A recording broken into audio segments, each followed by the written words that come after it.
D-pad contains crude language, cringe humor, and suggestive themes. Viewer discretion is advised. Somebody once told me the world is gonna roll me. We're gonna have a TV party tonight. Alright! We're gonna have a TV party, alright! Hey. Hey. What up? Pretty good. That Dota 2 match I was in though was nuts. Granted, I did not get any kills that game, but I managed to help out. I had a lot though. Yeah. I was never that good at Dota. Yeah. Hello? Oh, hey Kitty. Hey. We're just having a call. Oh, okay. How is Alright. everybody doing? Pretty good. Yeah. That's good. We're about to start up a Yeah. another stream. Uh-huh. Oh, cool. Yeah, you can join if you want. As much as I would love to, I can't because I have to get up early in the morning tomorrow. Okay. But I that's just no problem. wanted to pop in just to say hello. Not trying to be a hermit. It sucks working 12 hours a week. Yeah.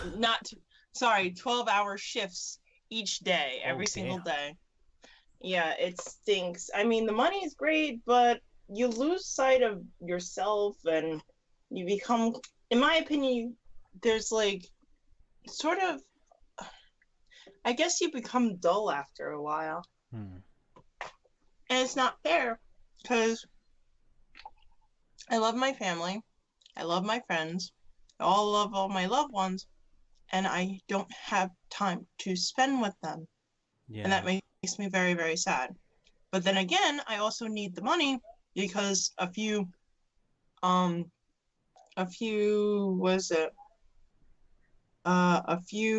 months back, I haven't been working.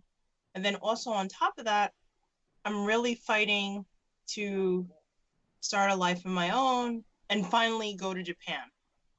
At least get one of my stuff off my bucket list. Oh, cool. So, At least you're doing something with your life. Wish I could say the same. I'm trying. It's not easy. Well, just keep it up. Get there eventually. Trying, I really am. Yeah. At least you tried. That's the one thing you can say after everything is said and done. Yeah. Oh no. Oh. But I do miss you guys. I do keep up with your streams and what have you. And I'm wondering, what are you guys going to do for the few programs that are coming out today? At least answer me that. Few Yeah. programs. Well, Castlevania is coming out this weekend. Unfortunately, well, not unfortunately, this week I'm going to a convention. I'll be in ConnectiCon this year. I've been going, this is my 2003, so this is my fifth year. 3, 4, 5, 6, 2007. Yeah, this is my 5th year going to ConnectiCon in Connecticut. And while I'm away, I know Castlevania is coming out, Spider-Man, Homecoming is coming out. I think Game of Thrones is also coming out as well. So I was just out of sheer curiosity. Yeah, there's Game of Thrones is definitely coming out this week. That's a pretty interesting topic we can discuss because I'm interested. They've been showing marathons of all the episodes like up to last season. Yeah, so I think we got my dad involved into it too because he was just curious, like, when do we see the dragons? okay. I was like, it's the dragons. Everyone wants to see the dragons. But yeah, I think we got him into it. So Okay. I'm really excited, and there's like a few other things coming out in July as well. I mean, the PlayStation Plus games they've just been released. Until Dawn's one of them. Yeah. Also, there's another program I'm interested in called Midnight Texas. What's that? Which is if you guys like True Blood.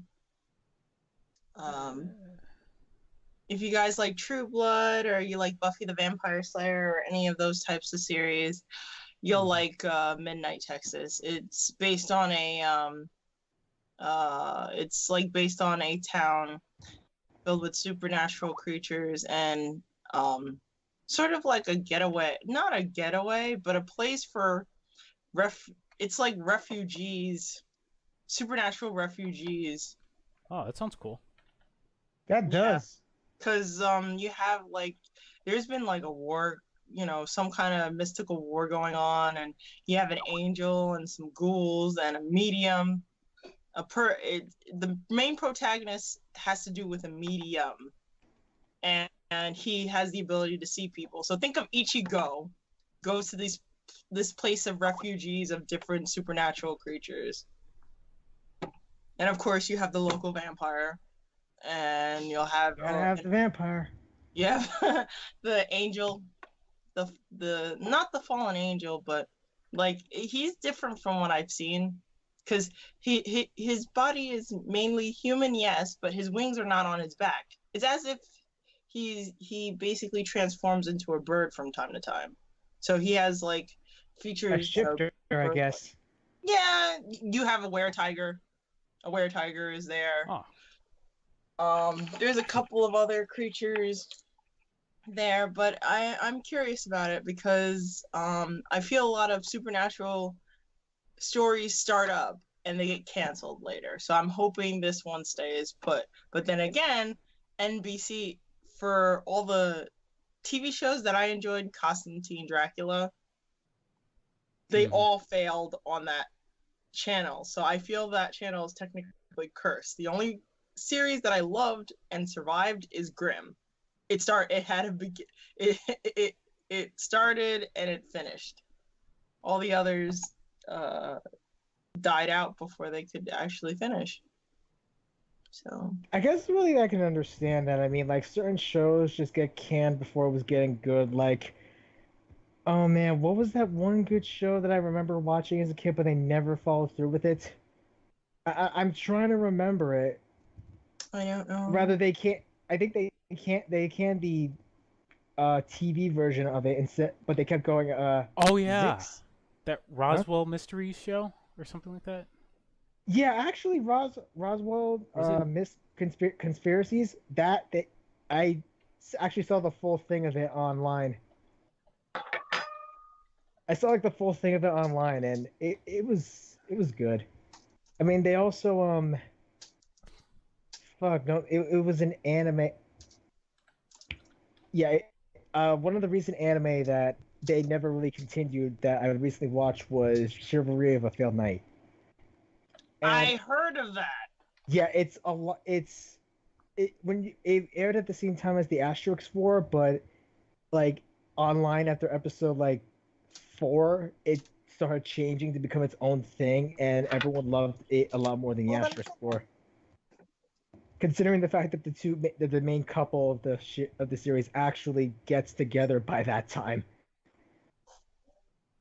Digibro did like an entire 12, technically 14 video episode length about the Asterix War, and when he started seeing Chivalry, he was like, the title itself is like, Chivalry of a Failed Knight doesn't suck.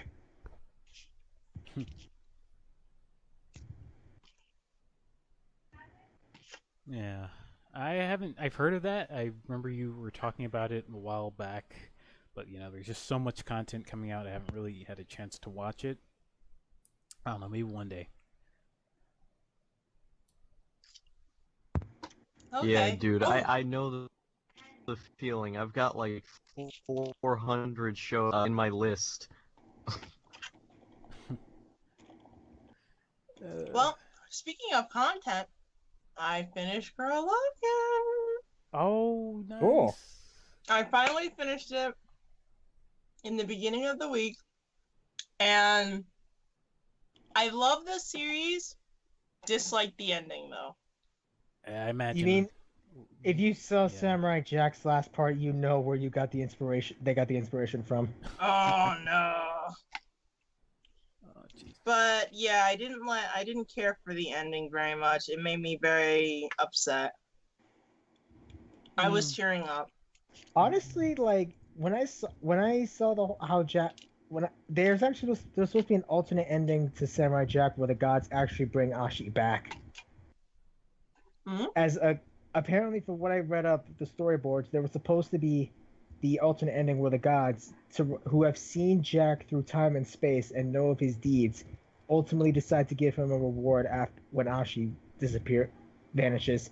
They brought her back, and it just shows the two, and it like shows the two of them hugging, and then like it goes to that scene with the tree.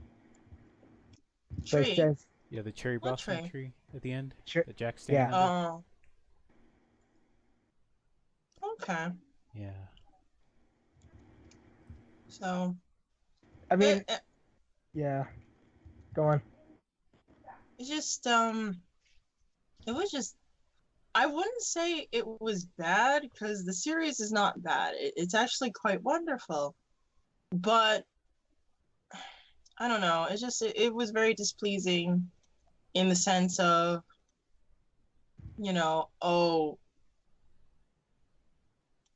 just nothing for the main character. I just feel like he was gypped on so many different things and not got one sense of peace whatsoever.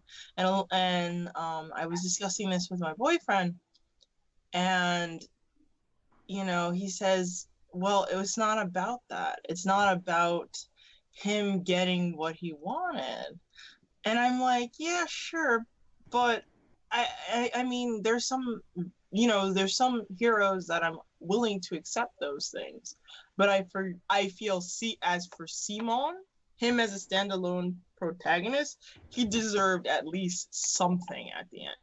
He lost his bro, he lost his first crush, and now he lost his wife. I'm not okay with that. At least, even though he lost his bro and even though he lost his first crush, he could have actually had Nia. He could have kept her.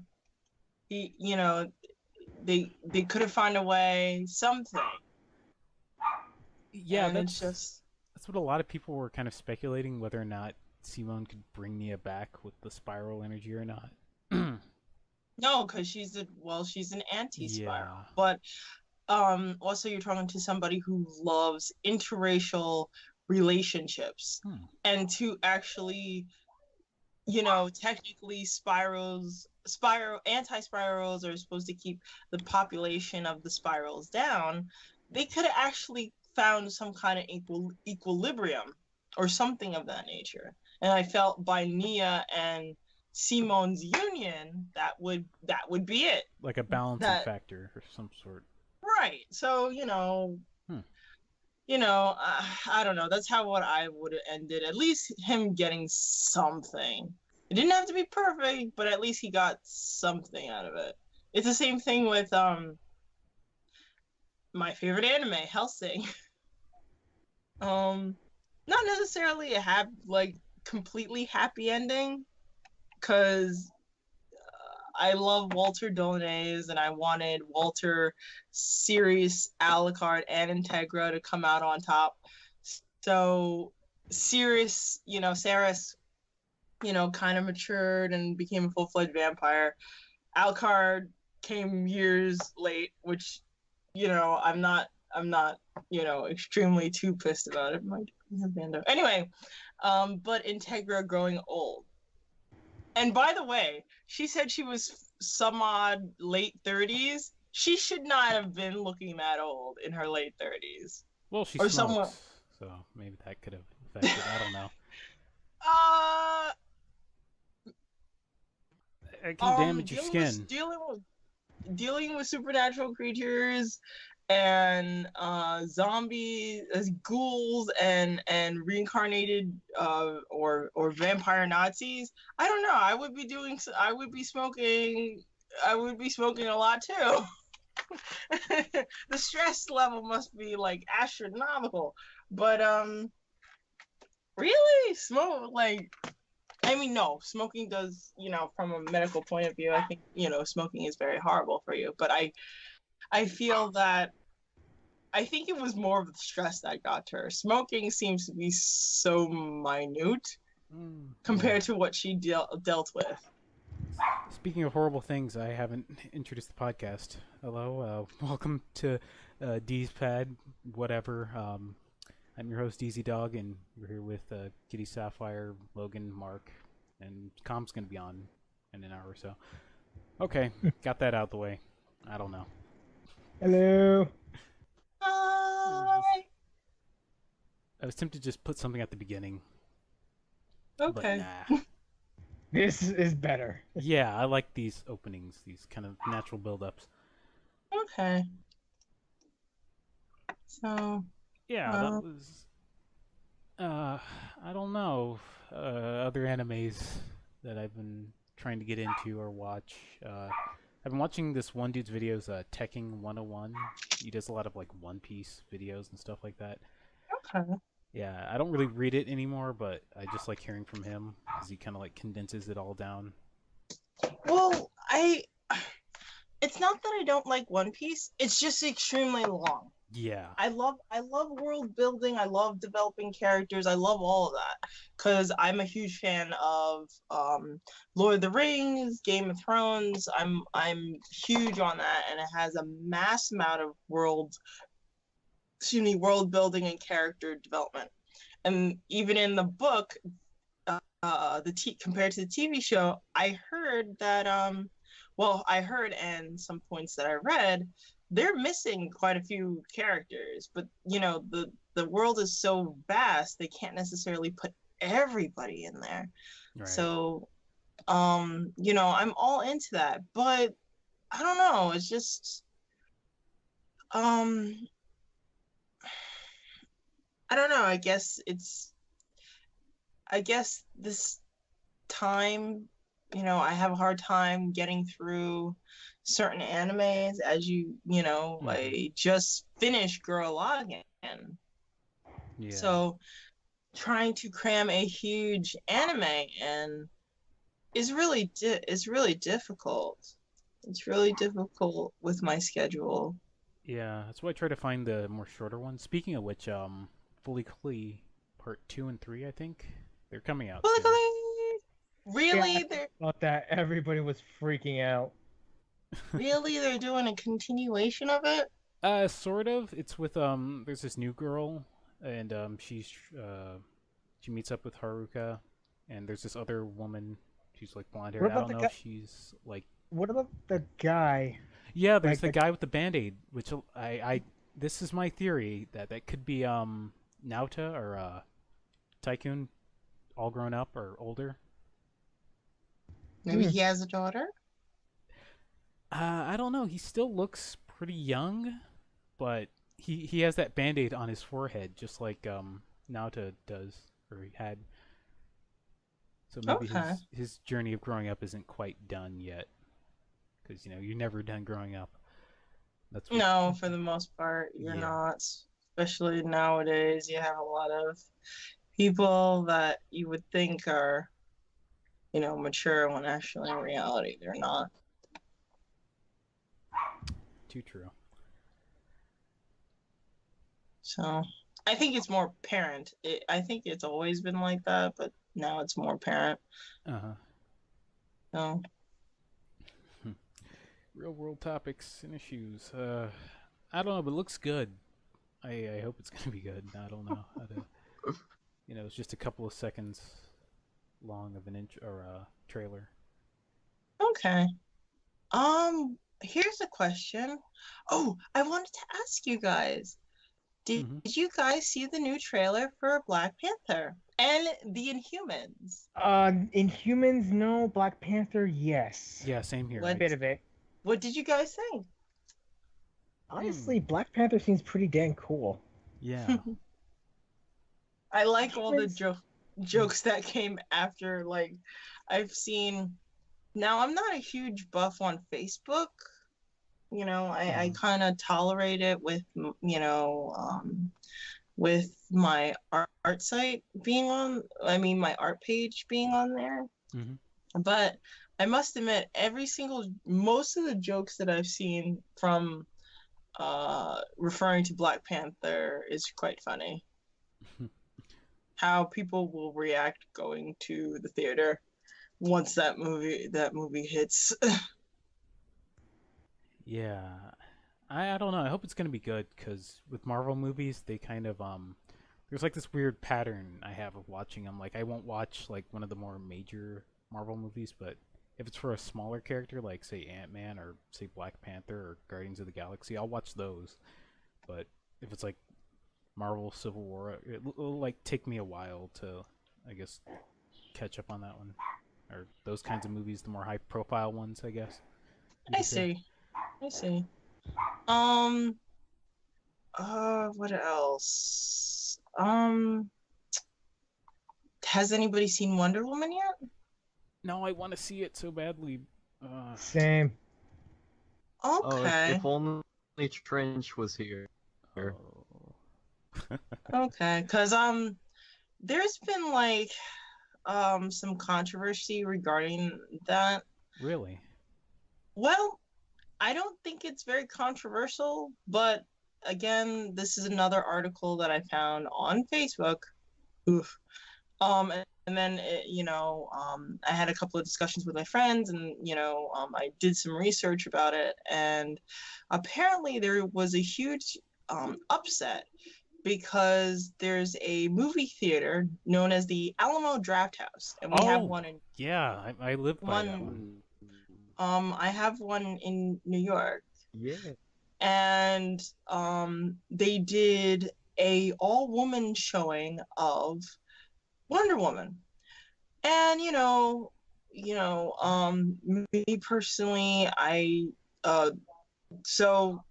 did an all-woman Wonder Woman showing, Mm-hmm. and everything was fine and dandy. The only problem is the males were having a huge fit about seeing it, but the thing is, the presentation for all-woman showing was only for one night. It's not like they were going to exclude them completely from seeing Wonder Woman, because I think that's asinine, and basically money is money. No matter where. I mean, of course, there's difference between where you technically obtain it from, but as far as a person, who you obtain it from is a little, it spends the same way. So, got a bunch of guys, especially in Texas, were getting upset, and they wrote an angry letter to some pretentious jerk of a male sent a notice to the governor of Texas about the situation, and he completely dismissed it. But it's like, yeah. But I was wondering, should it have been a big deal? I mean, what do you guys think? I don't think it should have been a big deal. I think it's a little silly that they had an all-woman showing at that, but it's only one night. Like, you can see the movie another day. It's not like there's no reason to make a big fuss over it. Yeah. Well, they had like a special showing for Logan. So, I think they were just trying to even up the playing field, if anything. And, it's just for one night. But, well, actually, you know what? I'm, actually retract that comment. I think it's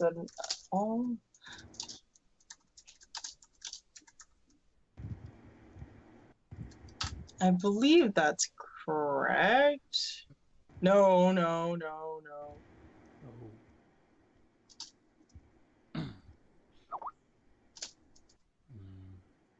Oh, was it?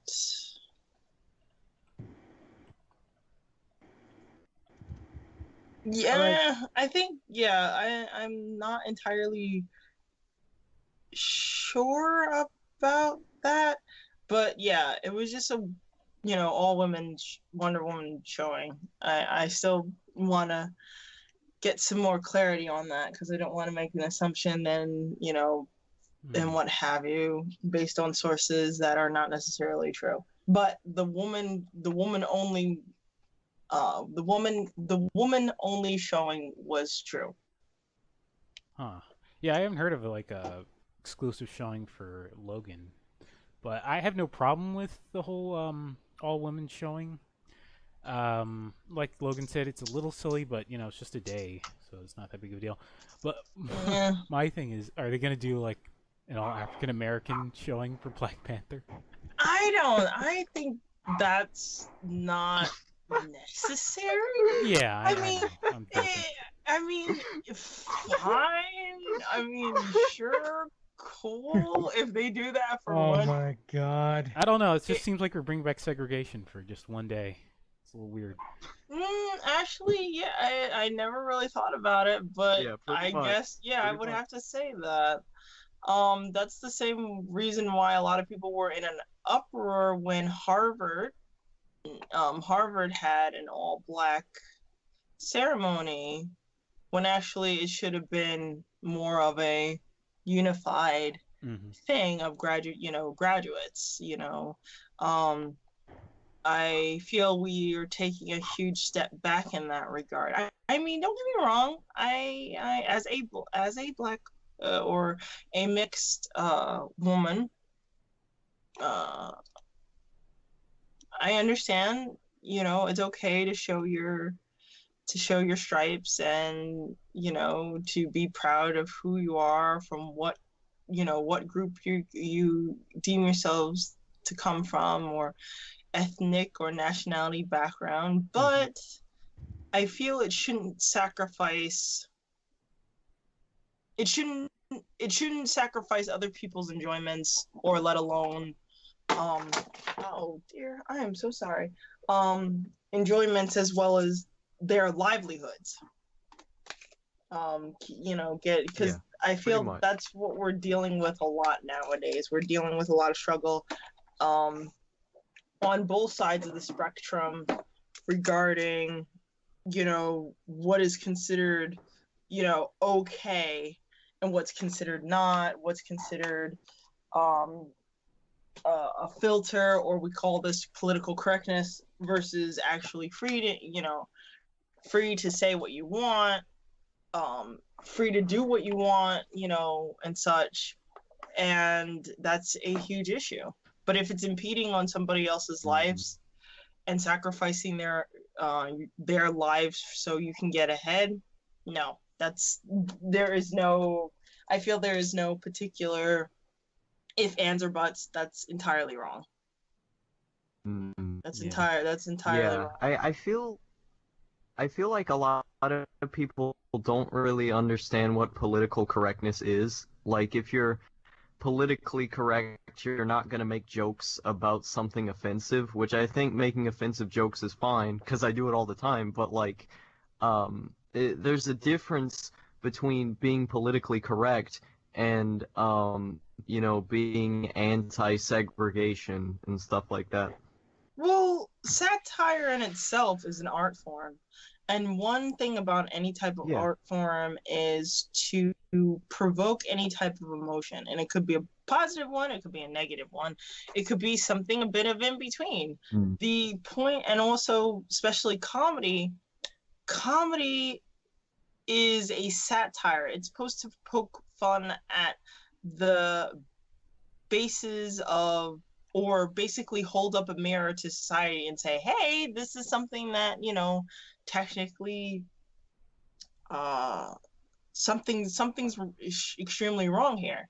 Because I come to find that a lot of comedians are very, very dark behind closed doors. They crack smiles and they crack jokes, but their viewpoint of the world is very, very dark.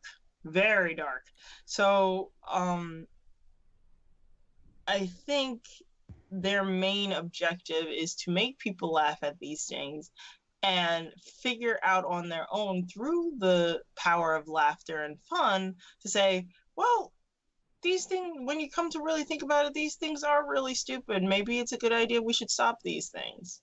You know, I see that a lot about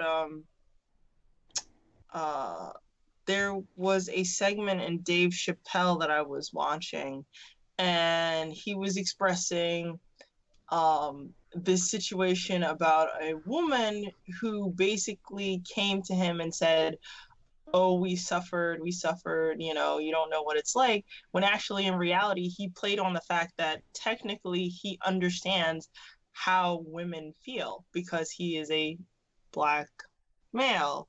They're in a disgruntled situation just as much as a woman is. So, you know, he made fun of these things. And, you know, you had to, and I see also a lot of comedians, they get booed off, or the college students of our era are like saying, you can't say that. But the thing is, I feel that they need to say these things. I don't know. Exactly. They need to say these things because if you're going to silence them, then you're silencing, or you're falling into the idea of, oh, if we don't remember these little tidbits, we'll forget about them and run the higher risk of basically repeating those same types of problems again. Because technically, we're in an era where we're making a lot of mistakes from years prior. We're turning back the clock, and we shouldn't be doing that. We should be moving forward instead. And so it begins again, endlessly pursuing fire. Huh? It's a Dark Souls. It's going from Dark Souls 3. Basically, there's this. Basically, long story short, is the Dark Souls series is following a cycle of rebirth, and stuff. And right now, like, it's like repeating the same things over and over and over and over again. Just thinking about it now is like we're doing the same thing. We're repeating our past mistake. Yeah, we are. Actually, although unlike Dark Souls, where you're technically undead and you can keep coming back. Well, I don't think anybody wants that. I don't think technically you don't want to deal with supernatural, if not zombified creatures running around, because that's another thing that we have to worry about on top of the issues that we already have. Yeah. We're screwed. But on the point you were making, Kitty, this is like one of the reasons why I like history and civics so much is because I can learn from other people and kind of understand them more. And I make a mistake, you know, any day. I always to not repeat that, you know, if I don't know, do something on this podcast, I'm like, well, you know, this didn't look too good. I'm not going to do that next episode. You know, something like that. And I think that's kind of a healthy mindset to have, to where you're always trying to better yourself. Because if you just keep repeating the same mistakes over and over again, you're going to keep having the same problems, and no one likes that. No, nobody. I don't think anybody likes that, unless they're a masochist and they like stuff happening to them over and over again in a negative light. Yeah. Sorry, that was over here. Just... No, that's fine. I said there's none of those here, not to my knowledge. I don't know. Anyway. Yeah. I'm sorry. Is that another topic that we cannot discuss? No, it's just a joke. Okay, because nothing too serious. It's fine. Okay. Because I've been slowly. The views expressed. Yeah, because the views expressed on this podcast do not necessarily reflect the other members. No. Okay, because it's just that I definitely don't want you guys to get in trouble, all because of my ongoing silliness. Yeah, it's no big deal. It's, you know, nothing to worry about. I'll just go to VidMe or somewhere else if YouTube can't handle the spicy podcast. Oh, goodness. See me. Okay. VidMe is like gonna shut down soon. I have a feeling. How do these people even make money? Like they don't even have ads on their website. That's a good point. Like Yeah. you can't connect. Yeah, you can't connect your bank account. Like it tells me on my VidMe that I have donations coming in, but I don't have a bank account connected to the account. So who's this money even going to? Like you can't even connect a bank to it.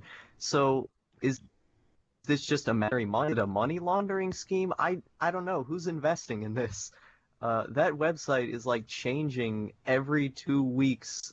Like it's weird, man. I don't think they're gonna stay afloat for very long. Probably not. I hope so, but the way things are looking, yeah, I doubt it.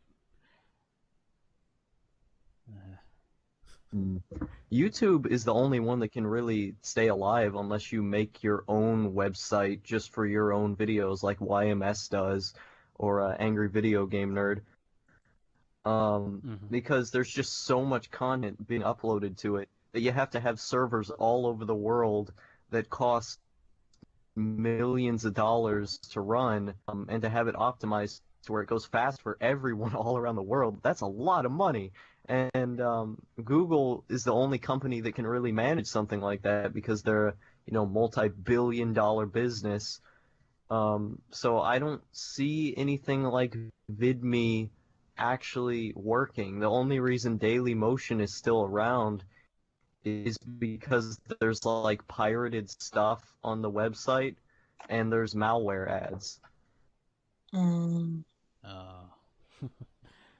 Yeah, YouTube's the only option we have, which is really unfortunate because it has gone downhill from, when it once was. It's just become more corporate, which was, kind of inevitable, but I don't know, I still pine for those good old days, even though they weren't that great, to be honest, now looking back. Well, I don't think it's I still like... Oh, go on. I'm sorry. Go on. I think what you mean is not necessarily you're pining for the good old days, but you wish for the days that were able to... less crazy, I guess. Well, not less crazy. It's more artistic freedom. Yeah. You were able to do what you want, and nobody, you took it and left it. If you didn't like it, you move on to the next video, and if you did like it, you basically supported the artist, whoever the artist might have been. But now, you have to tread on eggshells because now it's gotten so much political. A lot of people, and I know a lot of people throw that around, basically you have people pulling strings. They have to appease these bigwigs that technically are giving them money to maintain the website. So they have to do a lot of things that not necessarily the little people could actually help them with, unless for some reason, for a miracle's sake, one of the artists hit it big, and they are an alumni from, and they put money back in, but the big deal for them is, you have to give all these freedoms back to little people, the people that are coming up. And even not to sound gloomy, but you have MatPat, you have Markiplier, you have Boogie2988, to just name a few,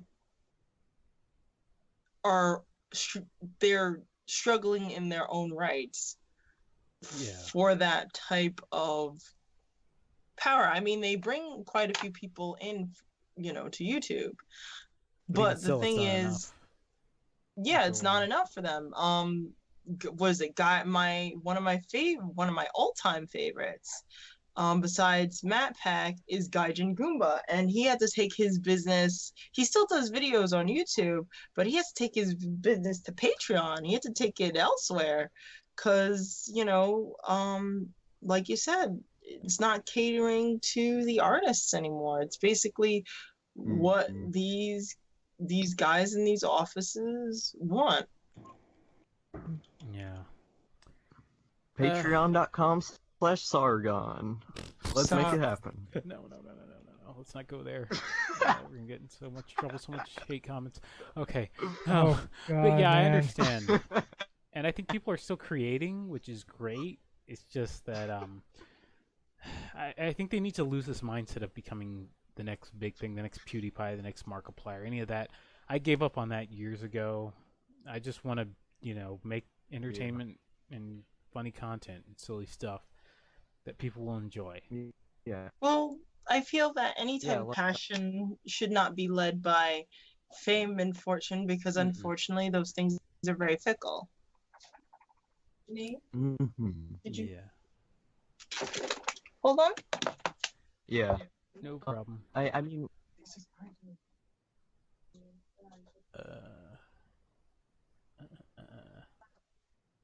What were you gonna say, Logan? Or are you gonna wait for Kitty to come back? oh, I was going to say that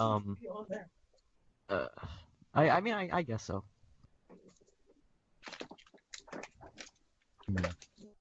I'm sorry. That's fine. Basically, what I was gonna say was, I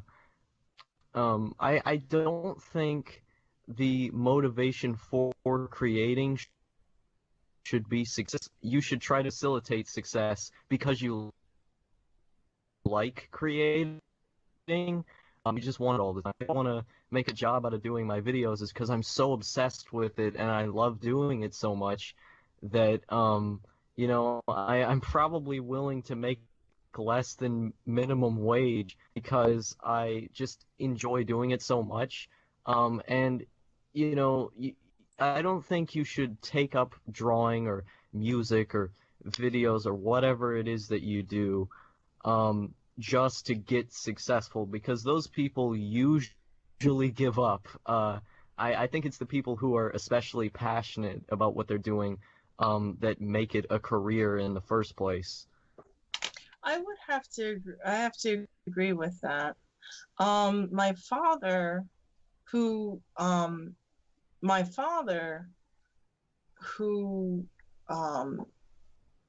he basically, I used to play basketball a lot, and I did it for 4 years. And my father always expressed to me that you have to have the heart. You could have all the skills all you want, and you have all the skills in the 9 yards. You could be the best, but if you don't have the heart that drives it, you're not going to get too far. And you're 100% right. If you're only going to do it for money and funds and stuff like that, you're not going to get that far. And funny that you say that. There is a artist online that I love to look at. Her name is, oh goodness, you must excuse me, I'm dropping all these names, but me personally, I feel that they bring up some pretty good points and have some interesting stuff to look at. But her name is Lama Crest. Lama Crest. And she's a fellow artist, and recently I just tuned in to one of her videos. And the video says talent versus passion. I would recommend any of you, if you have any type of interest, and it doesn't necessarily have to be fine art. It could be music, it could be books, it could be basically anything. Even it could not even pertain to art. It could be in the medical field for all one knows. But basically, she discussed which road would be technically better. And she basically gives a synopsis of an old fairy tale, The Tortoise and the Hare, and she goes into great details and examples of, passion. Even for her personally, passion will usually win out versus talent, because they're not looking at it as in, oh, whether or not I'm going to be famous or, you know, what have you. They're doing it for the love of the craft. So, Yeah, that's a good point. so It is like if you're not having fun doing what you're doing, then well, really, it's just like that. Like if you're not having fun, if you're just doing this for money, okay, I can understand that. But if like you don't have like the passion or drive to do what you're doing, then like I guess why do you do it? Like for money? For Yeah. Yeah, why not just get a normal job then? well, yeah, that's a very good question. It's a very good question.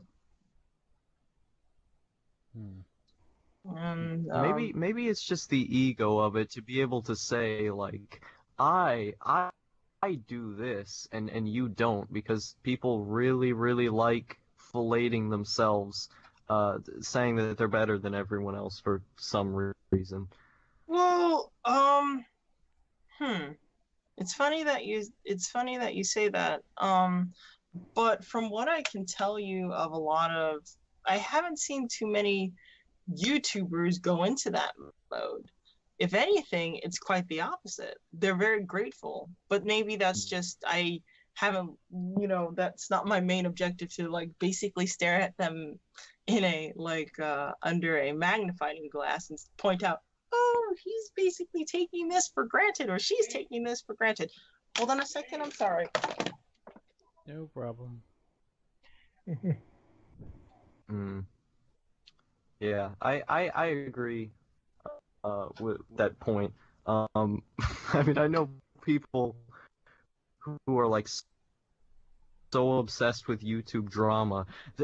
How dare this person not respect his audience to this much, and go on about it like that's the only thing meaningful in their life is criticizing other YouTubers.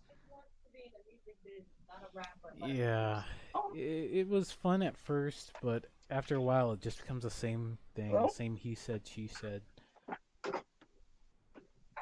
I beg your pardon? We're Yeah, like talking about YouTube drama. the Limp Bizkit song. Oh, we're going there. Oh no. Back to the 2000s, baby. Speaking of which, I bought Limp Jet Grind Radio recently, or Jet Set Radio. Ooh, Yeah, it's an awesome nicely game. done. That's one of my favorite games of all time.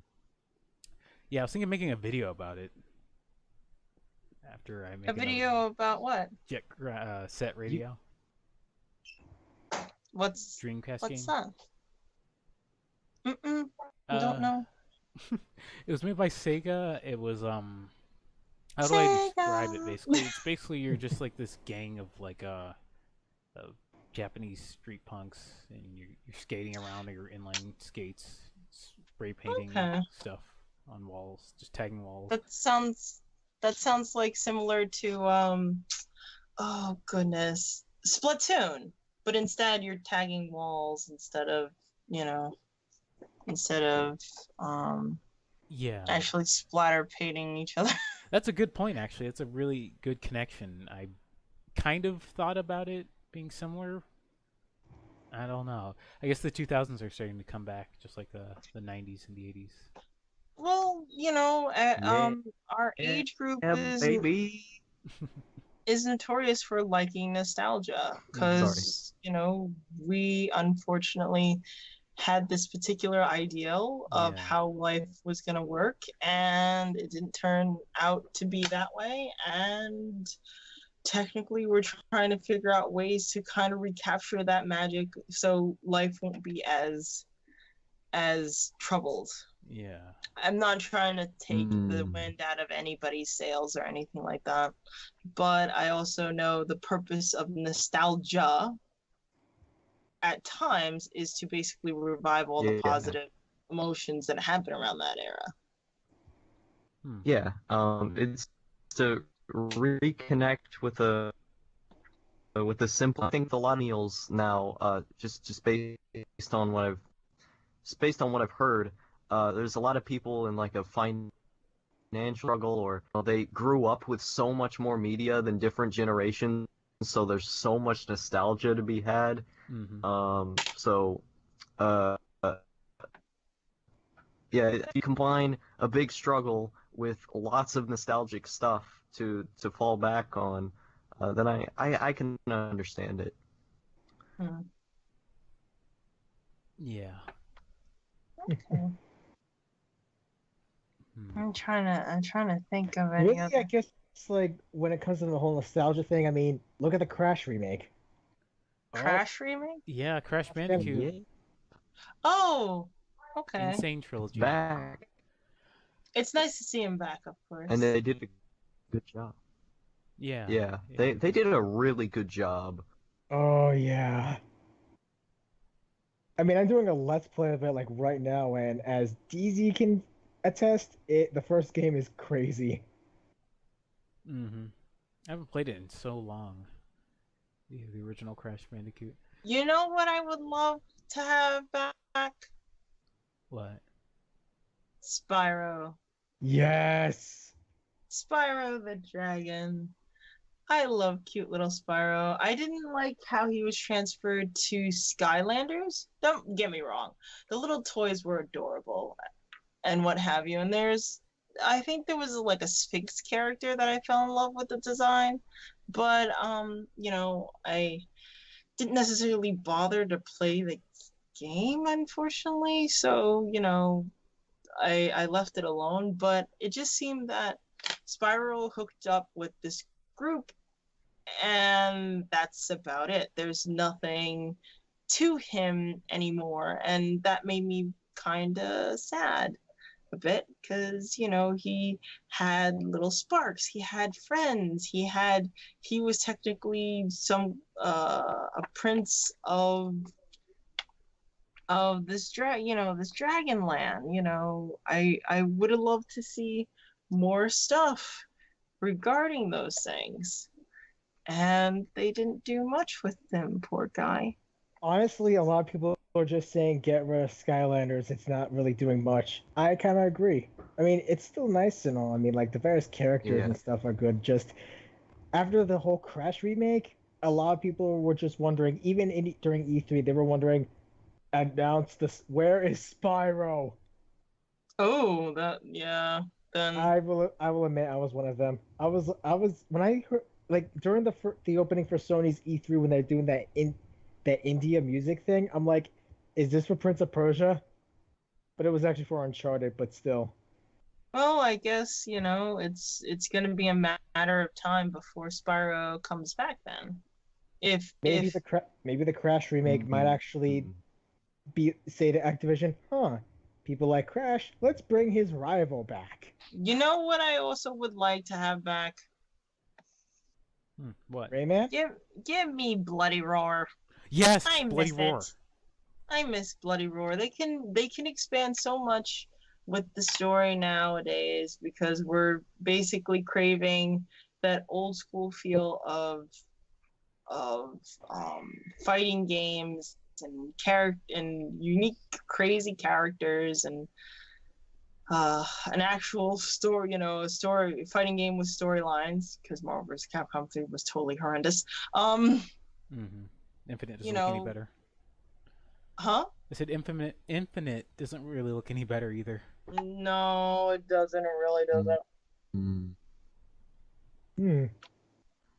I do like one line that Arthur gave to Thor during the opening. He said, "Not bad for a heathen god." I think. I was like, "Yeah, burned him." What? Oh, it was basically Arthur from Ghouls and Ghosts. Okay. That Capcom game.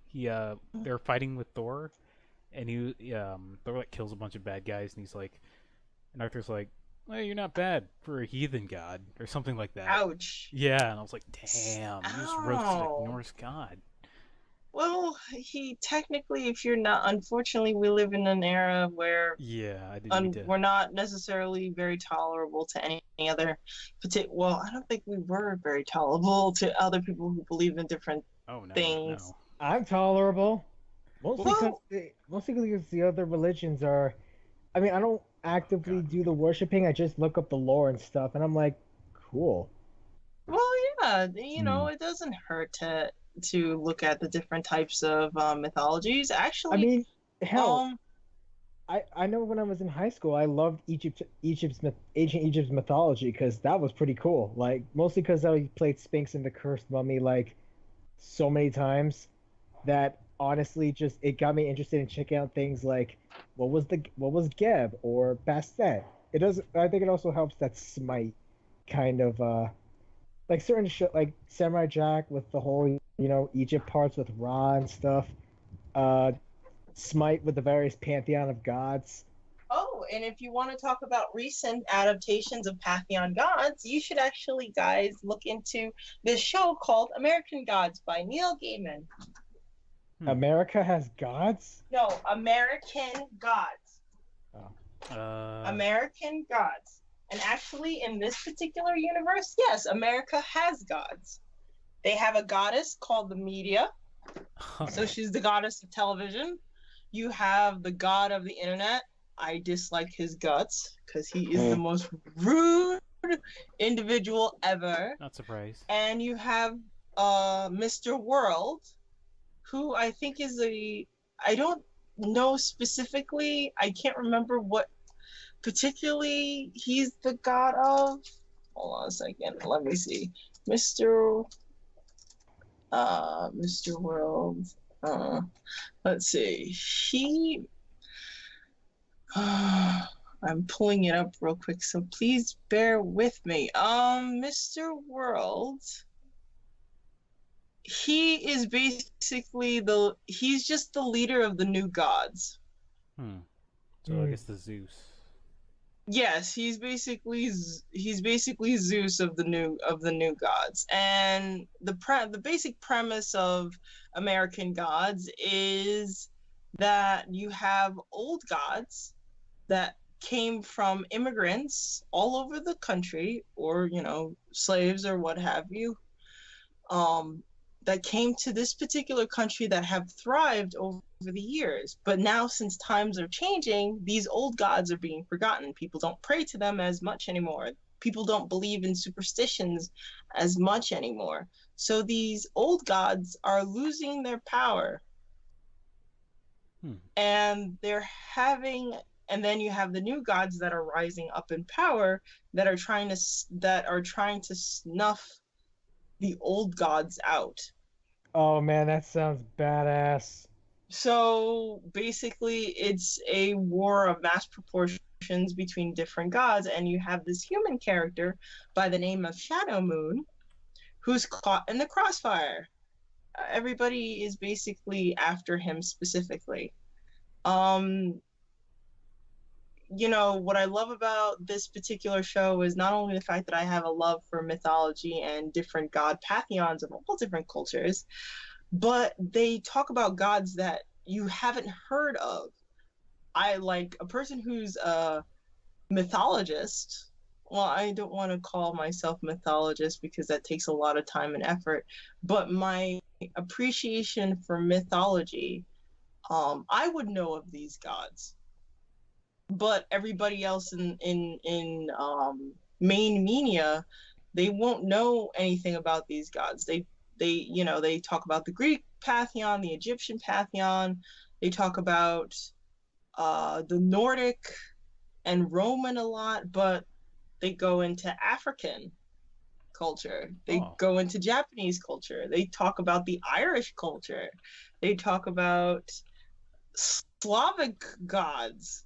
Gods that technically I did not know they had gods in the first place. Slavic and Russian gods. I didn't know that they had. I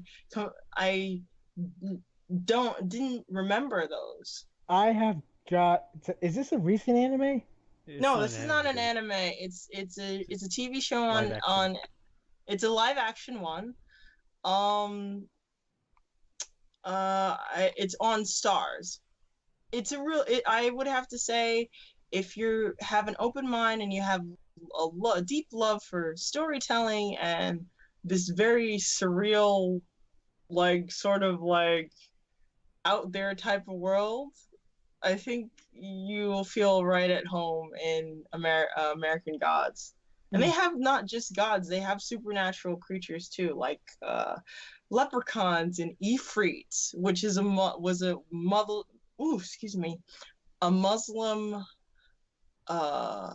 a Muslim creature, a fire like a fire jinn, Yeah, like like a genie. yeah, like a genie. Here, right back a sec. What is it? They talk about you know, stories of legend. Like there's one scene where they show Anubis for the first time and actually see the process of him weighing the heart and the feather process, and it's really cool. I mean, I don't want to go into great details because I feel it removes the mystery of it. I wish there was somebody on here that watched the show besides me, because oh my goodness, there's so much I would love to share with this particular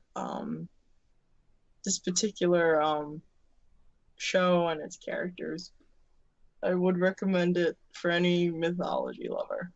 Yeah, I don't really watch a lot of live action TV anymore. I watched like a couple of episodes of that Abducted show or something like that, the sitcom where it's like the people who've been like abducted by aliens and stuff like that, and there's like there's the gray. Okay. I don't know. It's an interesting concept. I just don't think it's really that well used, I guess.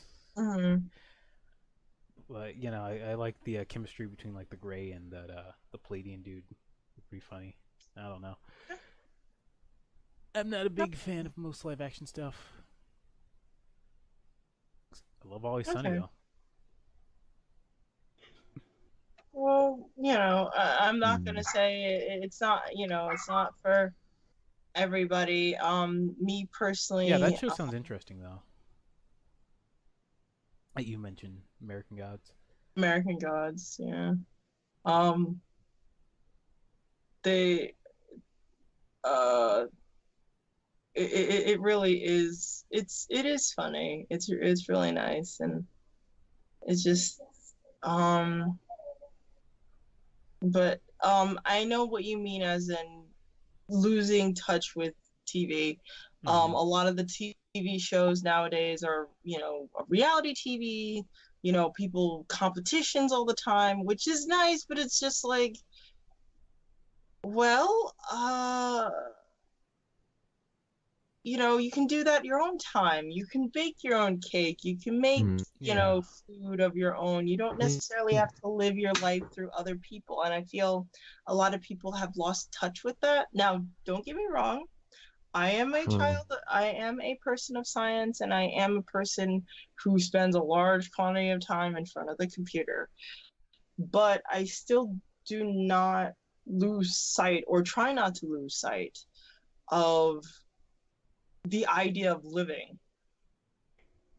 You know, I understand we're all bogged down with work and what have you. So it's just, I don't know. It's just, I feel for me, there's better things on TV, like stuff like American Gods or True Blood or Game of Thrones, stuff that are like world building and sort of like escapism.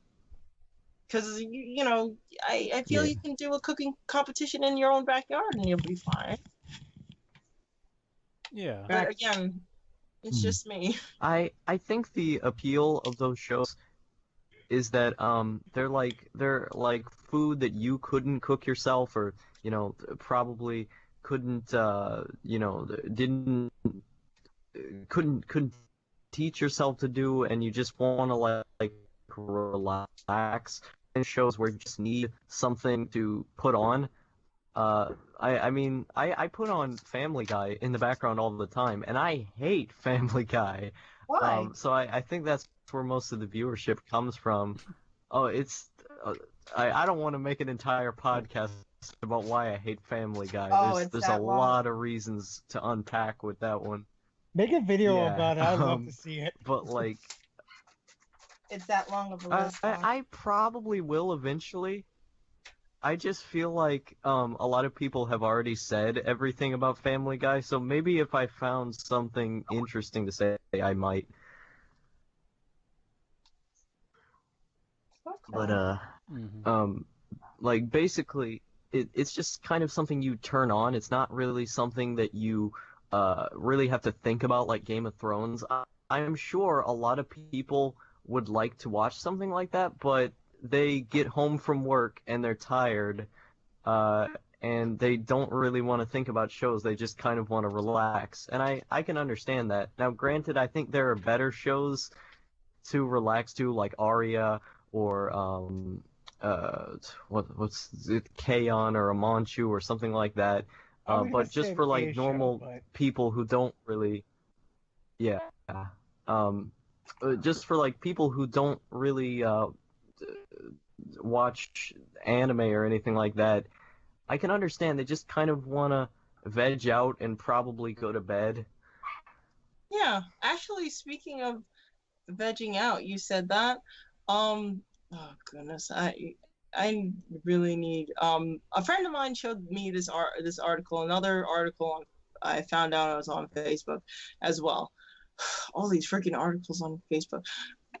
Um, but n- um, he showed me this article, and it was about an individual, a rapper, I think, who is having issues with the fact that we're saturated our movie going capabilities with, I mean, our movie going repertoire with superhero movies. And a lot of people, Mm-hmm. from some people made a big deal about it. It was like, oh, um, nobody asked you, and all this other stuff, and what have you. Me personally, first of all, you're not going to force the companies to basically retire something that's actually working towards their advantage. So you can throw. Ooh, I did a boo boo. I'm sorry. What? I'm What I'm happened? doing artwork at the same time, but I think Oh, I made a little mistake. Um, but it happens. sorry about that. But what I'm trying to say, what is it? Yes, diversity is important. The main point of that, bringing that up, is yes, diversity is important, and people that are considered normal, that don't like anime or what have you, Mm-hmm. or as the all the loving Harry Potter fans that are listening to this pod, the Muggles, all the Muggles oh in the audience. damn, you went there. I'm sorry. It's just, Yeah. um, She's I'm you're not wrong. You're not wrong. I'm just me. I'm wrong. No, you're not wrong. I said. Oh, come on. There's some people probably that might not fall upon any type of form of the geekdom, and wants to watch regular TV shows and what have you. Mm-hmm. So they don't necessarily understand why we as people of the geekdom getting all geeked out about these things that they deem as not useful or of their interest. Well, that's exactly the reason why. It's because we're living in an era Yeah. where the geek or the geek culture has grown. A lot of the people who were raised in the 90s are much more older now, and they're going to placate to that group that is craving for that particular entertainment. So it seems to me that we have a lot of geeks in the audience, and Hollywood is not going to stop because this is what sells at the time. I do agree that there's diversity, but I'm not going to lie that we as geeks really had nothing to celebrate about too much. We were always picked on, you guys know the Yeah. stereotype of the geek. Yeah. We had so much going on and nothing to fully express ourselves. Now that we're older and we have the sort of the means to throw things around now, we're using it to our advantage. we're basically trying to get things that were not normally accepted in public. Yeah, for better or worse, it was a good thing, but it gave us young Sheldon. Has anyone seen that? I have Young not. Sheldon? I don't understand.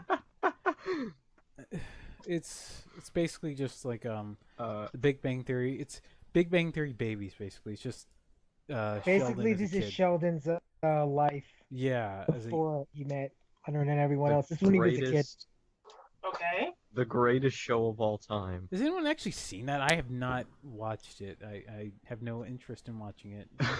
Young Sheldon or Big Bang Theory? I mean, my Young cousin Sheldon. is watching it. How is it? I saw. I don't think I saw any of it. Oh. He hasn't told. Just a big fan of Big Bang Theory, and he watches it like all day. I go to my cousin's house. Big Bang Theory is always on because TBS is constantly like rerunning it, so that's all he watches. Hold on a second. Like I mean, I'll come and he's just sitting there smoking cigars and watching Big Bang Theory basically all day.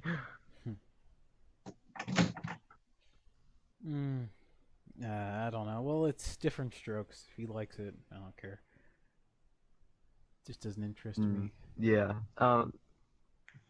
Yeah. I mean, with any piece of art or entertainment, it usually just comes down to what the person brings to it as to why they like it. Like if you like vaporwave or something, how vaporwave sort of, I'm gonna sound like a total hipster saying this. It's sort of it kind of distorts images from the 90s and stuff, and it says it's sort of criticizing nostalgia almost. There's a certain amount of people who would enjoy that because they share experiences that are similar to that. So, depending on what you bring to a show, it makes perfect sense why they would like it.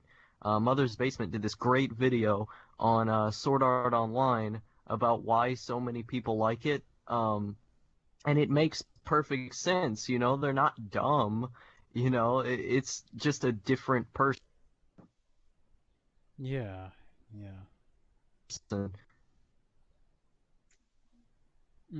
I can understand that.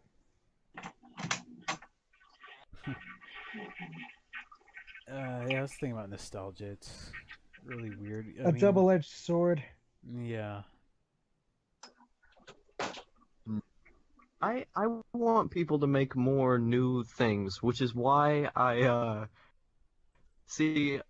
both love anime because there's so many nostalgic frames. Also, I love it because there's so many new and interesting things going on, like Tatami Galaxy or K-On! Or that new Yamada Naoko movie, Silent Voice. All these original works that are coming out that are doing so many unique things structurally and thematically. It's totally different than anything coming out here. So that's one of the reasons why I got so big into it. There was nothing for me to really be nostalgic for. So it didn't really become like stale. As with superhero movies, I mean, I'm glad people like them and I'm glad they exist, but they get boring after a while. So when I watch like an anime show, it's completely new and fresh to me most of the time, except for like light novel garbage. So I don't know. I just sort of avoid the whole nostalgia craze in general. I'll play the original games. Like I have the old Crash games, so I don't need to buy the new one. Even though I appreciate it existing. It's both a good thing and a bad thing, because good things can come back, but also it makes the old things kind of stale, like with superhero stuff. So I just try to experience as much new things and from all over the place. Yeah, new stuff comes out, it just kind of gets buried after a while because there's so much content being produced. But it's good when you find it. Yeah, I mean, there's so much stuff that's coming out now. It's insane. I can't keep up with it all. Yeah, I understand. Yeah, it gets crazy. I mean, just the other day, I was listening to a podcast and listening to a new album, and while also talking to my friend. So I was sitting there typing and listening to two things at once. And if I didn't do that, I would be doing them one at a time, which basically would have taken up my entire day. Hmm. Yeah, I tried multitasking. Doesn't go too well. I think I think multitasking is actually like bad for your brain. Mm-hmm. Yeah, I heard that. I don't remember why. I think Idea Channel, PBS Idea Channel did a video about that, but I don't remember. Hmm. Yeah, I just try to break up my activities into little chunks rather than just try to do both at once. Yeah. Interest division. Because if you have like if you want to be 10 things at once, then it's best to just cut them down to the things you want to most do. Mm-hmm. Yep. Oh boy. But like most of the stuff that I do usually just revolves around making videos. Like if I record a podcast, okay, I got to talk to friends today. If I record a Let's Play, alright, I got to play a game today. And most of the stuff I watch is usually just so I can write a script about it, or as research for some other script. So I sort of have everything organized in that way, and it makes it feel more productive for me. Hmm. Yeah. Yep. What's Because I don't know about you, but do you ever have this problem of like if you're consuming media and it just doesn't feel like you're adding to something, or it doesn't feel productive enough? sometimes? Yeah. Usually I just, watch or play as much as I feel like it, and then if I get bored of it, just leave it for something else. I mean, it sounds selfish, but it's like eating, you don't just want to keep eating the same thing over and over again. And you sometimes you just gotta stop. Yeah. I forgot what I was gonna say. I don't know. I'm not a big eating guy. One for economic reasons, and Yeah. two because I just don't like food that much. Yeah, I sometimes eat a lot. I don't know. I'm pretty thin, so yeah, I'll just leave Yeah. that. I'll just leave it at that. All right, I'm back. Back. Hey, we're just talking about nothing. Define nothing. It's more insignificant than nothing, I guess, would be the word. We're talking about like comparing food to media, like how you consume Okay. media. Oh, okay. Yeah, it was weird. No, The deep analysis of the D-pad. okay. So, what exactly are you, driving at, or what's your main? What do you mean? Like, so you're comparing the consumption of media to food, It's just like and after a while you get like you got to know when to. This is basically how I see viewing media. If I watch something or play something after a while, I just stop doing it. Just like, how I eat. I don't try to eat a lot. I'll just like, once I feel full, I'll just move on to something else. That's how I feel with media. Yeah, not too deep, not too in depth. Yeah. Pretty simple. I mean, another food comparison with media is if you watch a reality TV show that you don't really like that much, it's almost like you're just shoveling chips instead of going up to make a good dinner called Game of Thrones. That's a good one. that's an interesting. you raised a good point, but also not only the fact that people are very, very what we consider high. If you want to compare media to different dishes, what we think is high class, let's say Game of Thrones, is a gallant feast. Somebody might have tried it and technically did not like it, and it's like, the texture might not be there to their liking, or the flavor is not so good. Yeah. And then what you're accustomed to, which you consider fast food, it might be all that they know. Yeah. And I've run into, unfortunately, and that's their life. I don't have any right to criticize them if that's their choice. That's totally fine. Yeah. Yep. And like, Yep. I don't wanna get at saying that there's some kind of objectively good show, because there's no thing as an objectively good show. That's not even possible. It's just about what we like. Yeah. Objective, like somebody said, objectively good show. I don't understand. No, if I were to say this show is good, that's a fact. I don't really gel with that, you know? No, that makes complete sense. Yeah, it does. No, I'm saying it makes sense because of the fact that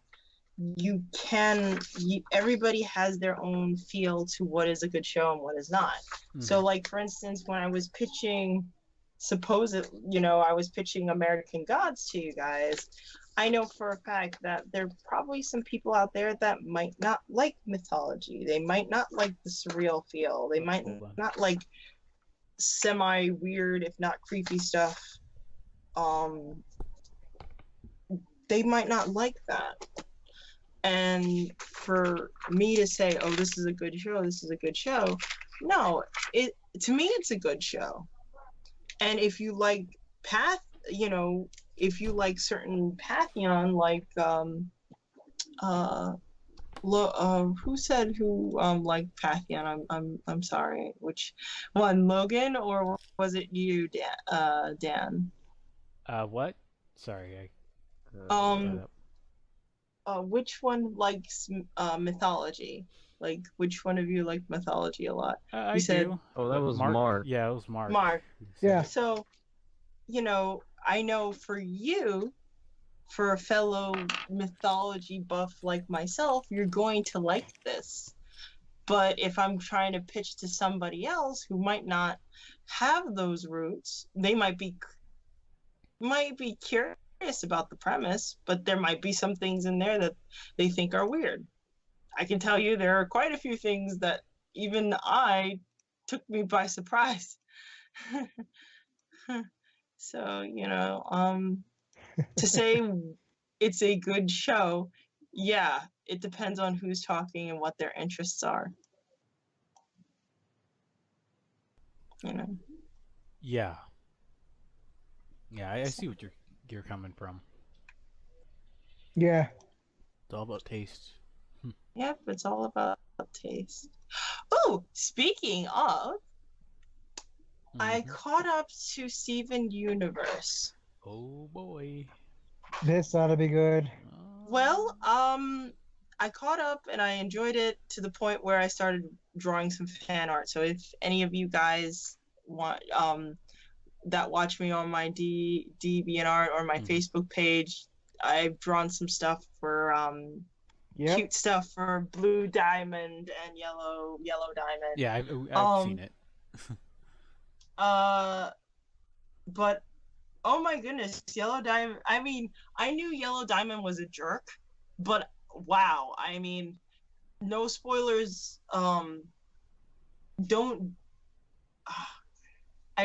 Okay. It's just, for those who haven't has anybody caught up to everything in Steven Universe thus far? No, actually, I haven't. Okay, let me start with that. Oh, jeez. Yeah. Let me start with that. If that's the case, Spoilers. what part are you at? shoot. What was that? It was the one where Lars gets KO'd and Steven Okay, reses him. okay. So you're up to par technically on where I am. Oh, Because okay. I'm not far. I'm not into the special of the Wanted series. I think it's called Steven Universe Wanted. Yeah, I think so. I Um, got finished. So the trial episode. Mm-hmm. Has anybody So- seen the trial episode? Me. I got Okay. parts of it. Yeah. You caught parts of it. Yeah. Did you see the end of it? No, I didn't. I'm sorry. I'm holding everyone Dang back. it. So we can't talk. Well, you Well- can. Okay, here's the thing. I'll just duck out for a bit. You know, the host is gonna go away. Here's gonna be your new host. Hold on, I'm gonna get him, and you're gonna listen to him, and make sure you follow all his orders. He's gonna be the official co-host of the D. Here he is. There we go. Yeah, he's gonna listen in and interject, and I'm gonna be back. Okay. All right. Spoilers. Steven Universe trial episode. If you want to skip them, just go to 53 minutes, and you should be able to avoid them. Okay. Let's see. Austin. I saw some kid Oh. on the Jumbotron dab. This is the way the world ends. Ugh. Cortana. No dabbing. No dabbing. I might have to deal with that over the week. Cause I'm going to being that I'm going to a convention, there's gonna be tons of dapping, I think. I really think so. Maybe, I don't know. Anyway, Yeah, go ahead. Mac tonight's gonna fill in for me. okay, no problem. Yeah, I'll put in a little So- spoiler later. Okay, so between you and me, or all of us who've seen the trial, what did you think of it? What was your Holy shite. Oh, That just blew up the fandom. It Like, the made me- fandom exploded with what they said about Pink Diamond. Well, okay. I've seen all the way up to the part like Mark stated earlier, that no, I'm sorry. Dan stated earlier that I got up to the part of, they call it the off colors, and Lars gets KO'd, and I also saw the episode of Lars' head. That's the other episode that I finished up. As far as the trial is concerned, I think I have a theory that there might be some hope for Blue Diamond? Blue Diamond. Yes, I think there is hope for Blue Diamond. Cause Yeah, like you're saying. I was gonna say, like, with what happened with Blue Diamond and stuff, how they said about Pink Diamond, it's just like, it's making one wonder, like, maybe Blue might have a chance for redemption. Well, yes, but also, it depends. What I clearly know is I do not like Yellow Diamond in any shape or form. Some people think Yellow was the reason why what happened with Pink. I Oh, know. but I have that theory as well, that Yellow Diamond is possibly responsible for the death of Pink Diamond. Because if that was the case, why in the heck is she trying to hide it? Hey, Commissar. Hello? Greetings, I'm here. Hello. How are you? Good. Fortunately, in the middle of a desert that's quite hot. I hate it. Oh dear, I'm sorry. Did you bring bottles of water with you, or canteen, or something? I've got an aide who carries water for me. Well, that's a plus, right? Yes. Unfortunately, he seems to think hygiene only affects other people, so it's as tolerable as it can be. I see. But that's very interesting. But we were talking a little bit of Steven Universe. If you have the time to, I guess, listen in or, discuss with us. I only have limited knowledge. When I came on, I thought you guys were talking about Pac-Man Ghost, because I was hearing pink, yellow, blue, and red, or Well, all those other colors. we were referring to the diamonds: yellow, blue, pink, and white. This is all lost on me. Are you guys done with the spoilers, or still going? No, we still haven't gotten to. Oh, okay. We're basically theorizing of who's responsible for the shattering of Pink Diamond. Ah, okay. So, give us a few more minutes, please. All I'm right. sorry. That's fine. So, as for you, sir, do you wish to hear what me and basically Mark are talking about, or are you not keen on spoilers either? I don't know anything of the show, so spoilers would be lost on me. Okay, good. So we were talking about the trial, and me and Mark both agreed that Yellow Diamond might be responsible for Pink's death, or untimely death, or shattering. Although the thing is like what me, my friends David and Cody, DZ knows who they are. We mentioned that, well, Bismuth mentioned in the episode, Bismuth, she created the sword to disrupt a gem's physical form, not shatter them. And from what Blue Diamond said, Rose or someone stabbed her with a sword. Right. But if that's the case, it wouldn't have shattered her. It would have actually just poofed her. So if that's the case, who actually did it? And Steve, and I was like, I'm surprised Steven didn't get a chance to mention that. But he was trying to basically he was in, dare I say it, martyr mode, that he was so focused of he's lost his identity a bit. As a character, he doesn't know technically who he is, or let alone what he is. He understands that, yes, his mother was a gem, and yes, they loved his mother, loved his father, and she basically morphed into Steven.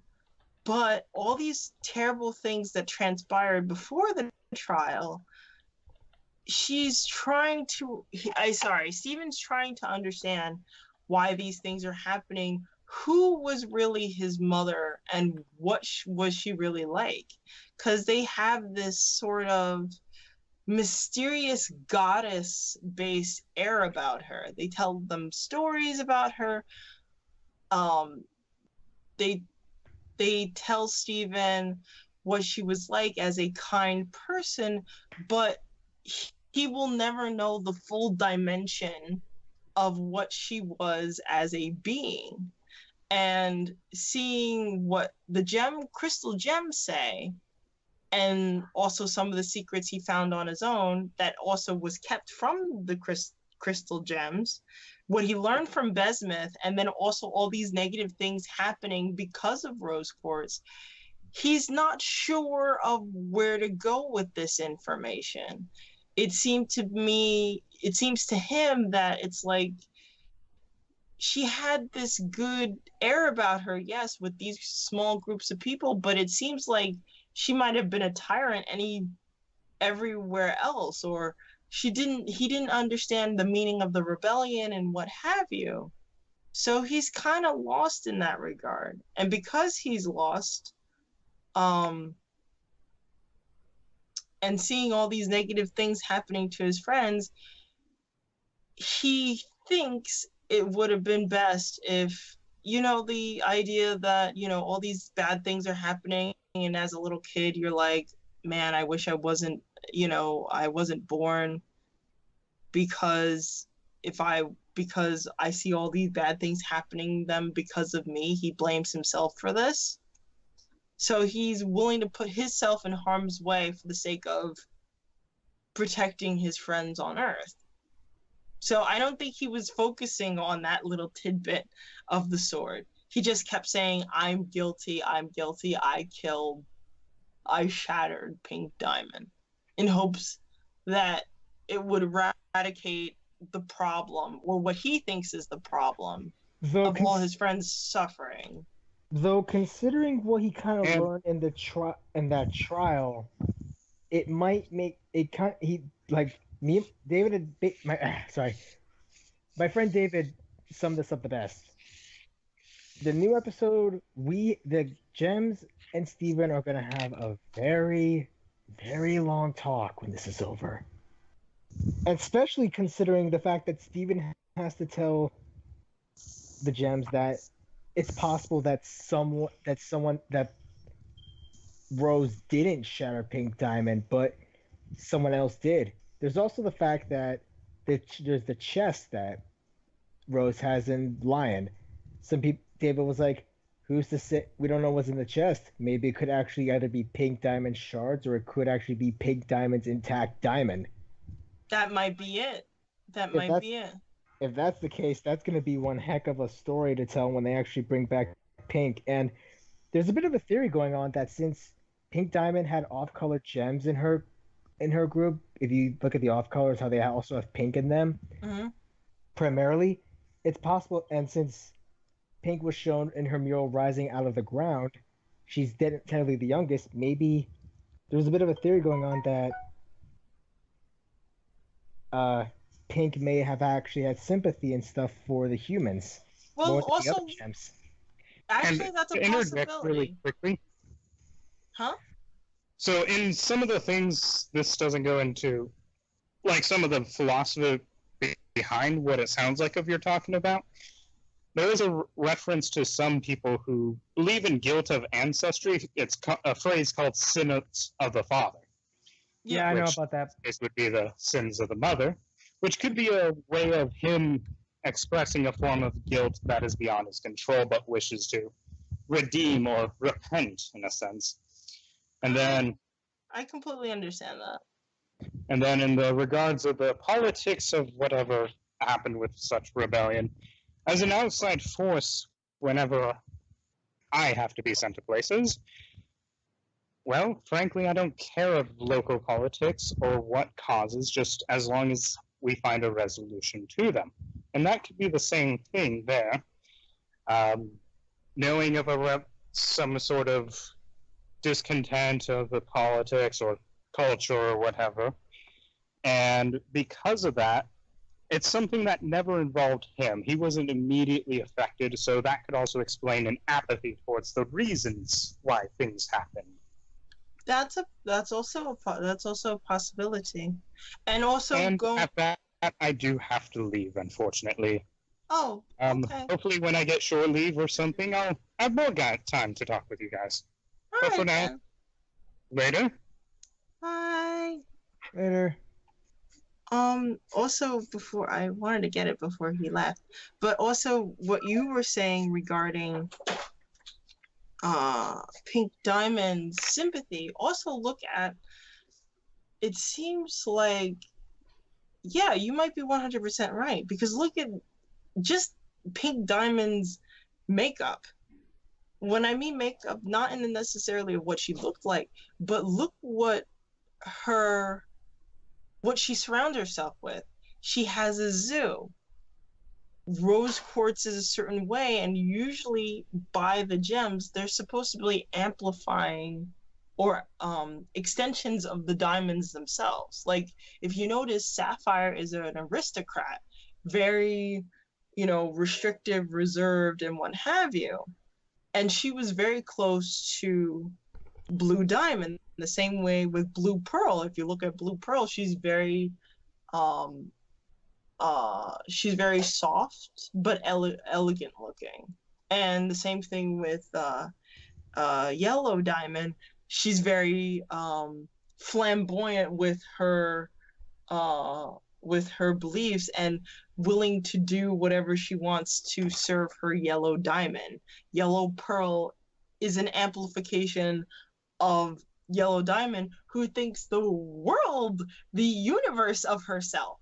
The way she holds her presents herself is very intimidating. She doesn't care about anybody else but what she wants. And with Pink Diamond, look at Rose Quartz. Quartz is very sympathetic type. Also, if you notice, Lion and Lars, another spoiler alert, we find out how Pink Lion sort of came to be. A near-death experience, and then was revived by an agent that was presumably a Rose Quartz, or a Rose Quartz, and that's giving life. Rose. Right, give the ability to give life to something that's dead and use it as an agent for them. There's a lot of natural elements to Pink Diamond, or what Pink Diamond surrounds herself with, especially the zoo. She captures humans and brings them back to the zoo. She doesn't hurt them. She studies them. So something about her interaction with natural or more organic forces makes her a lot different from the diamonds that we've seen. So I would not, if that theory comes to pass, I would not be surprised by it, and I would give you serious props for coming up with that theory before it happened. And I hope maybe you're 100% right. Maybe Pink Diamond, what happened is Pink Diamond or Pink Diamond might not have liked how things were going with Homeworld. She might have also fell in love with the Earth as well, and because of that, the other diamonds did not like it and sort of punished her for something like that. Or one of the others who firmly believes that things should be one way and not the other. Because also I noticed something as well. Pink and Blue have very emotional, from what I can tell, or from what I've seen, or clues, each diamond has sort of like you have one representing one extreme, and then you have those who represents the other extreme, and then those that are caught in the middle. So I think it would be funny if Pink Diamond represents the humanity within diamonds entirely, making Blue Diamond a possible candidate of redemption. There is actually... And then a Yellow and White being the more hard and more... Emotionless. Yeah, exactly.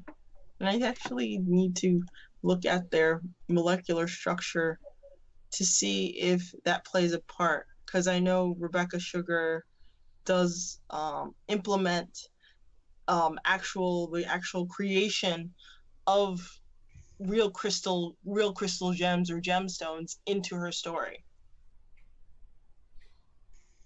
You know, again, like, there's a theory going on that maybe that the whole thing with Pink Diamond being shattered is the fact that Rose had to do it as a sense of martyrdom, because the whole war happened, and Pink, realizing that they would have to, while both she and Rose knew one another and respected each other and had each other's wishes, the war had to be end with something that could basically tip it in their favor. Yeah, I'm on. But I think.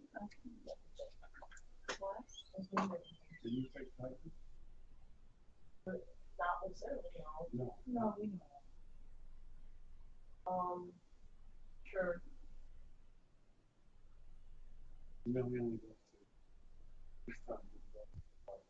Oh, okay.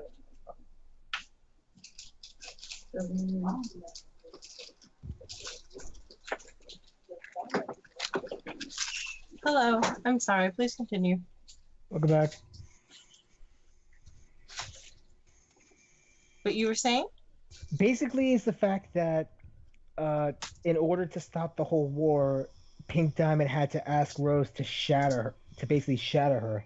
Though she couldn't do it, though she did have Rose's sword, and if Rose had her own sword that could disable the gem, but no one else actually saw it. If the trial was any indication, where was her agates, her sapphires, her pearl? That last part, only a diamond could have the authority to do it. So unless it was, some people think it was actually white. It was possibly white diamond, even though we haven't seen her. Some think it's yellow, considering all her actions during the trial. Or there is maybe the possibility that Pink herself ordered her gems to leave, so no one would see the events happen. And Rose, possibly knowing that Homeworld would think that she shattered that she probably shattered Pink Diamond, not realizing her sword just disrupts the physical form, had taken the fall for what happened, but hid Pink Diamond's remains in the treasure chest in Lion. Okay.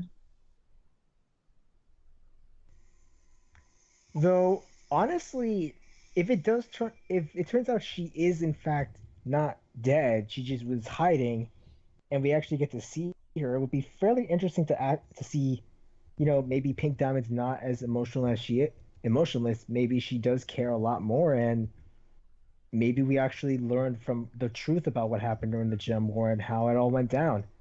And maybe that could actually, I guess maybe for Steven, that could give him, I guess, a sense of closure with how he really thinks about Rose, what he thinks of what she thinks she was. I guess. Let's see. Wait.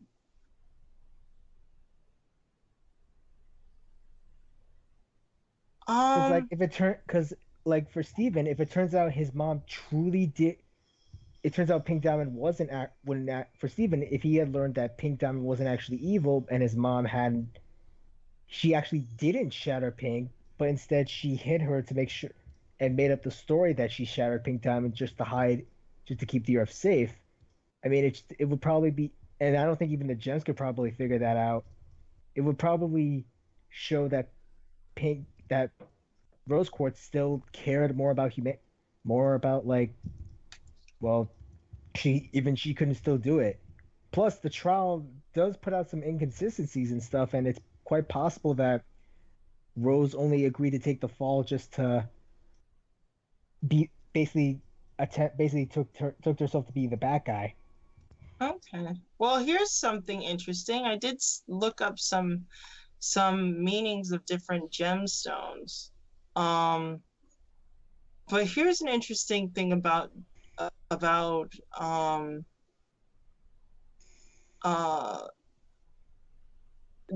possible meanings. This is just from one website. I would have to do some more research. If you guys maybe next time, if I ever, if we do another one of these, I'll come back with some pretty more in-depth information, but this is like on the spot. And it says here that yellow is the closest to daylight. The symbol of humility signifies renoculation and desirelessness, which is funny because Yellow Diamond presented in the show is very, very she desires a lot, if anything, and humility definitely not a strong suit, if not apparent in her character at all. However, she's very popular. At least 60% of all color diamonds belong to fancy yellow categories. So that might be due to the fact of being that she is very popular, at least half, if not slightly more so. It might play into her prideful attitude and also the fact that as a result of her molecular structure being mostly out of nitrogen, absorbs a lot of blue light. So maybe this is also the reason why she tends to be a little bit more overtaking with blue diamond, because, well, it absorbs blue light. Pink diamond, it says that it considers to be the rarest of the rare and highly priced. Let's see. It states for meaning. It says red or pink diamonds symbolize passion and powerful rituals and deeds.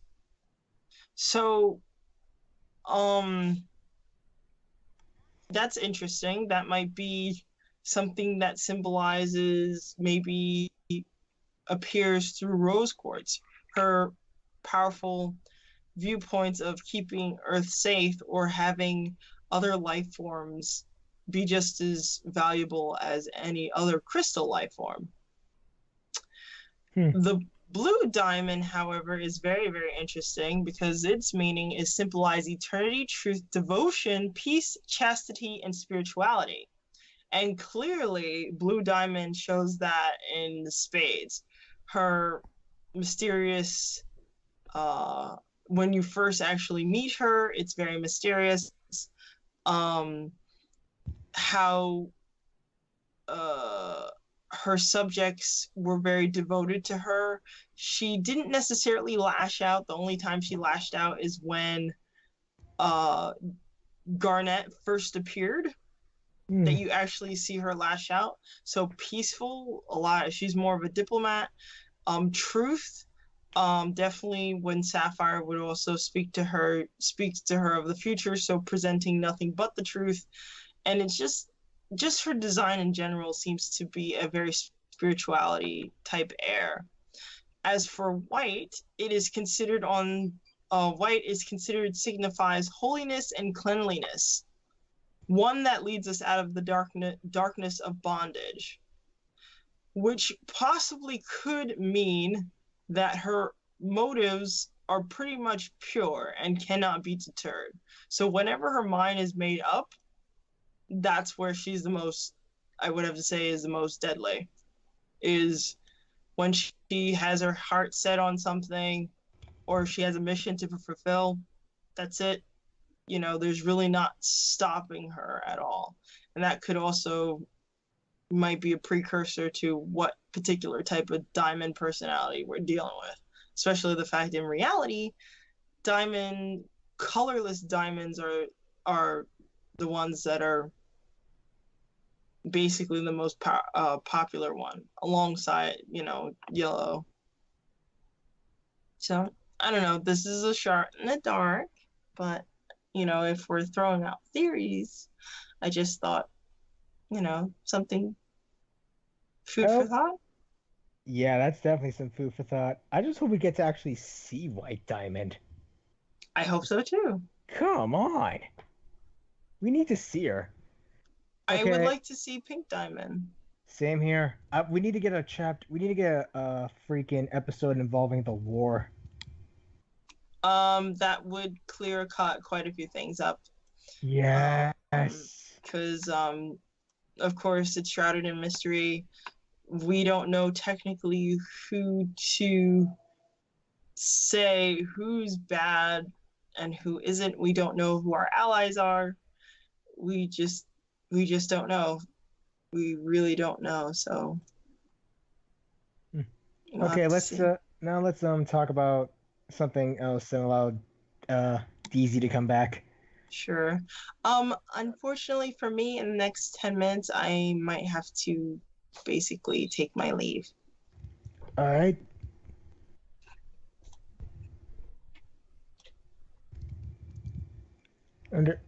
Well, I mean, thanks for being in the podcast. Mind you, when you were in here, I literally messaged D, like when you were like talking, like, have you been recording this the whole time? And he was like, yep. Oh, I see. Because I was like, yeah. Granted, I didn't even know he was actually doing it. I was like, I wonder if he's recording this. So I asked him. He's like, "Yep." Surprise! Yeah, I'm actually recording for once. Right, because I remember there was a couple of other. Oh, and it's not gonna Huh. corrupt. Oh, hope. Yeah, let's not jinx it. Please No. let's not jinx it like what happened last time. Okay, then I will be quiet. I will be Yeah. quiet in that regard. Well, at least I had the footage. Yeah, thank you. Thank you again, Logan, for this awesome save. Oh, that's no problem. That's no problem. So. So we're gonna end it off here, or? Well, I mean, if you guys want to continue talking. Wasn't there? Yeah, we had like a bunch of topics that we really didn't go over, but that's cool. No, we can still go over them. We might have to extend the podcast a little bit, but if we want to stop, we. Let's see. What did we have? I mean, I've got all the time in the world. I don't know about you guys. I can go for maybe like an hour, half an hour, or so. Yeah. Cool. Just means I I mean, we we kind of just like rambled for like a really, really long time with no structure whatsoever. My fault, sorry. I love it when we do these big bloated episodes. Oh no, it's fine. It's good. Yeah.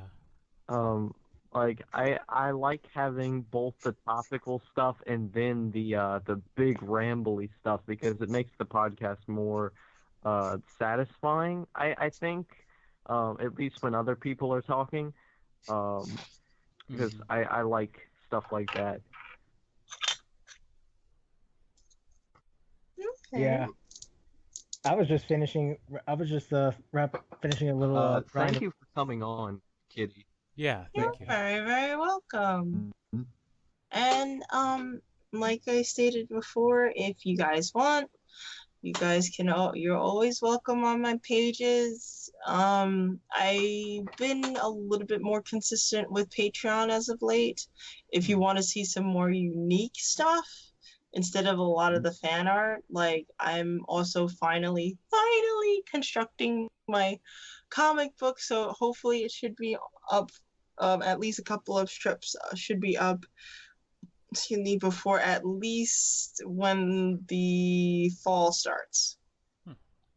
So if you guys are interested, you can check me out on my Patreon. I am KittySapphire on KittySapphire 18. Oh wait, just KittySapphire in this regard. Yeah, I'll put in all the links. Don't worry. All right. So. Okay. Well, we'll see you next time. Yeah. Yes. Again, thank you so much for the invite. No problem. Bye. Bye. Later, Kitty. See ya. Bye. Bye. Oh, I need to get my friend Weeb Trash on this show. I have no idea how the show would turn out if he was on, but I need to get him on at That some would point. be amazing. I actually need to join one of your podcasts sometime. Oh, you listen to that? Sometimes I have seen them, have not listened, but I'm definitely going to check it out. I just keep end up watching videos from other YouTubers. Thank you. Like, I did see the recent one you did about the Magic and Night thing. Oh yeah, that terrible show. Yeah. I haven't seen it. I don't know. It's not like Asterisk War level, but it's pretty boring.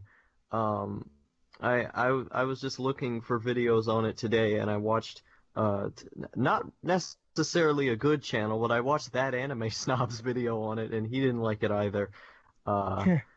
Asterisk War? But like yeah, it's not Asterisk War level. Like it's not that bad. but it is just kind of generic and middle of the road, and I really wanted it to be good because I love robots, I love mechs, but they do this whole thing where they go to another world, and then it's got all this light novel stuff, and like none of the characters are even likable. They just feel like cliches. So I'm probably gonna watch that gambling show. What's it called? Oh damn. It starts with a K.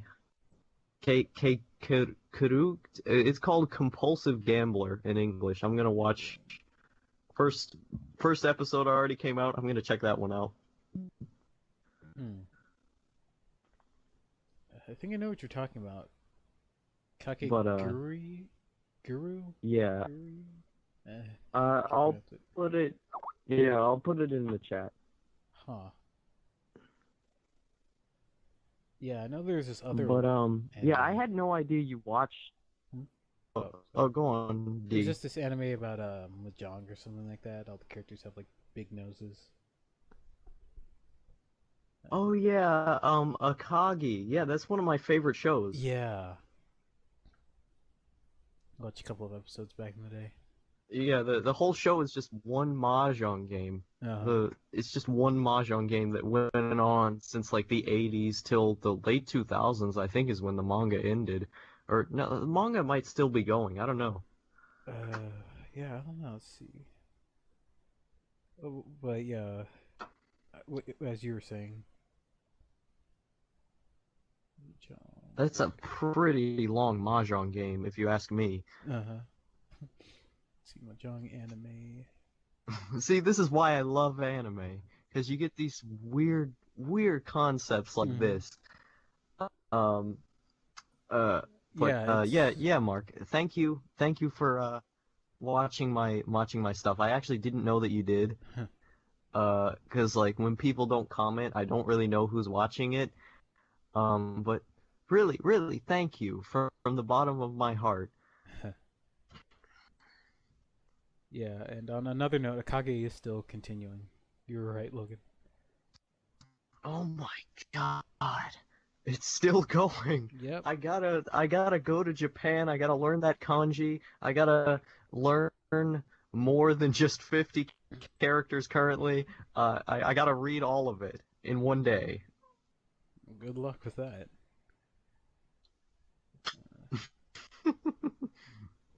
Oh man, but Akagi is so good. I gotta read the books. I will eventually. I know some of them have been translated, I think. Like, I think some of them have been released, but I don't know. Ugh. Yeah, I just watched the anime. I gotta learn Japanese. Oh, you did recently? What did you think of it? Not recently, but back in the day. I might revisit it. Because that one anime reminded me of it for some reason. But I liked it. I thought it was, it gets surprisingly pretty dark. Well, not dark, but it gets, like, kind of deep, I guess, during a couple of episodes. Yeah. I need to watch it again because I haven't seen it in a while. And it's one of those shows that I do want to rewatch, but like the manga is still going. I gotta read. I gotta read the book. I think it's gonna be like Berserk, where I'm sort of afraid that the creator will die before the story concludes. I know that's a bit morbid, but Yeah. I'm sort of afraid of that because Berserk has been going for like 30 years or more. Yeah, about 30 years.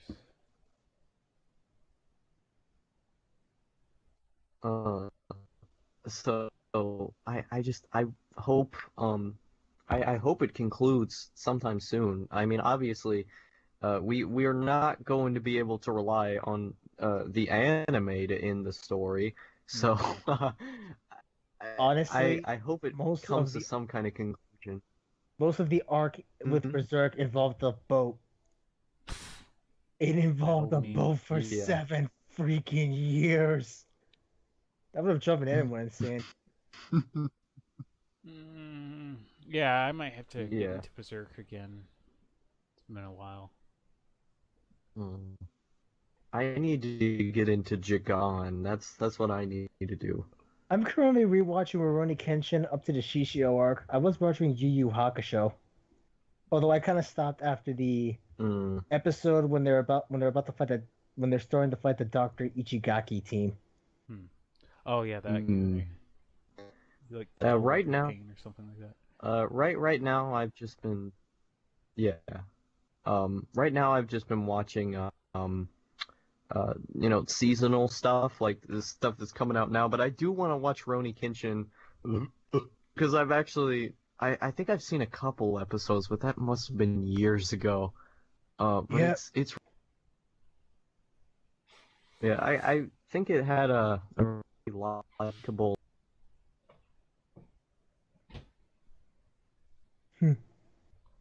Honestly, like I'm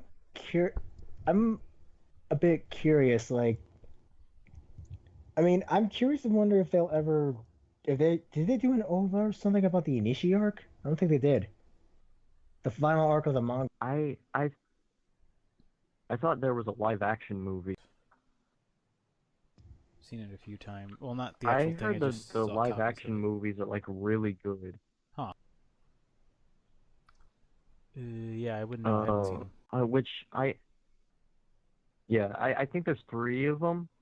I'm going to watch them soon, but right now I'm tied up with, I'm gonna watch the Ashita no Joe movie, which I don't think I'm gonna like because I love the show, but how can you make Ashita no Joe in a movie? That show is so slow paced to really flesh out all of its characters. It's hundreds of episodes long, so how do you make it into a movie?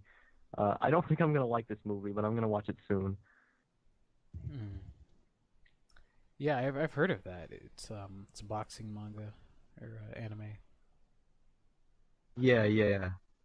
It's really, really good. It's probably one of my favorite shows of all time because the characters are so interesting and realistic. And I really love the pacing on it because, like, he spends 17 episodes in jail. There's a lot of time that's covered, that they spend a lot of time on developing them. There's all these different twists and turns, and it's really, really good.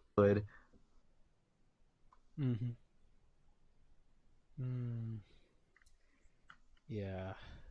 I don't know. I've Which been off I the need anime to bandwagon. finish. I need. Oh. Yeah. I don't know. What have you been watching lately, D? Let's see. Not really anything in particular, just like stuff online. I actually I have been watching some episodes of Biker Mice from Mars. Oh That's my for an god. upcoming video that I'm gonna be doing that Blue Poodle kind of suggested that I do or requested. Ooh. Yeah. I can't wait. I'm excited. I love the comic book for Biker Mice from Mars. Oh yeah, they did. I read it in a thrift store because I couldn't afford it at the time, so I just read a bunch of them in the thrift store, and it's really good. I haven't actually seen the cartoon though. Well, I actually haven't either, and up until like maybe a couple of years ago, I watched like a little bit of the original '80s cartoon, and then the remake, 2006 remake. I remember watching that.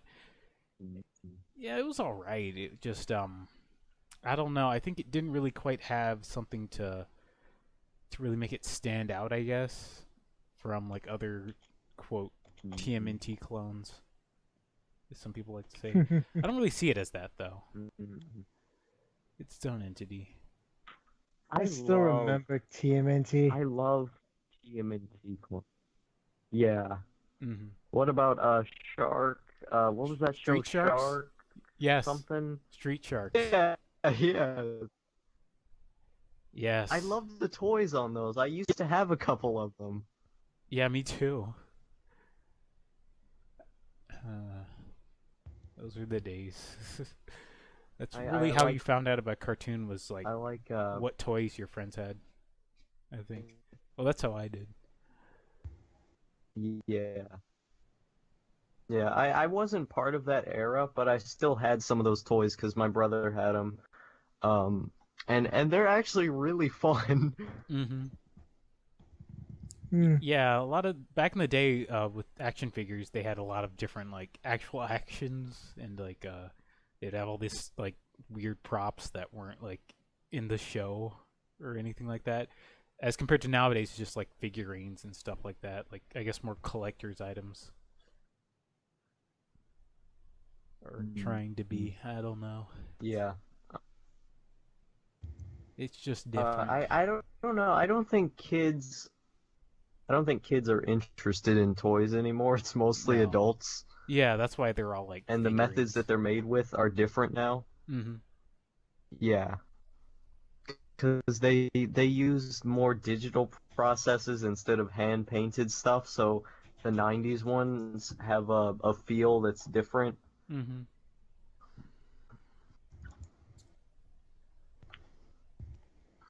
What I really like is when Trolls got their own Oh. TMNT sort of adaptation. I forget what it was called. It was either But hold the on. Trolls were in a rock band. Yeah, I think it was either rock protectors, stone protectors, or troll. Hold on. Oh yeah. Stone Protectors, that was it. Yeah, it was stone protectors. I want some of those toys. Those toys actually look really fun. Mm-hmm. The original male crystal gems.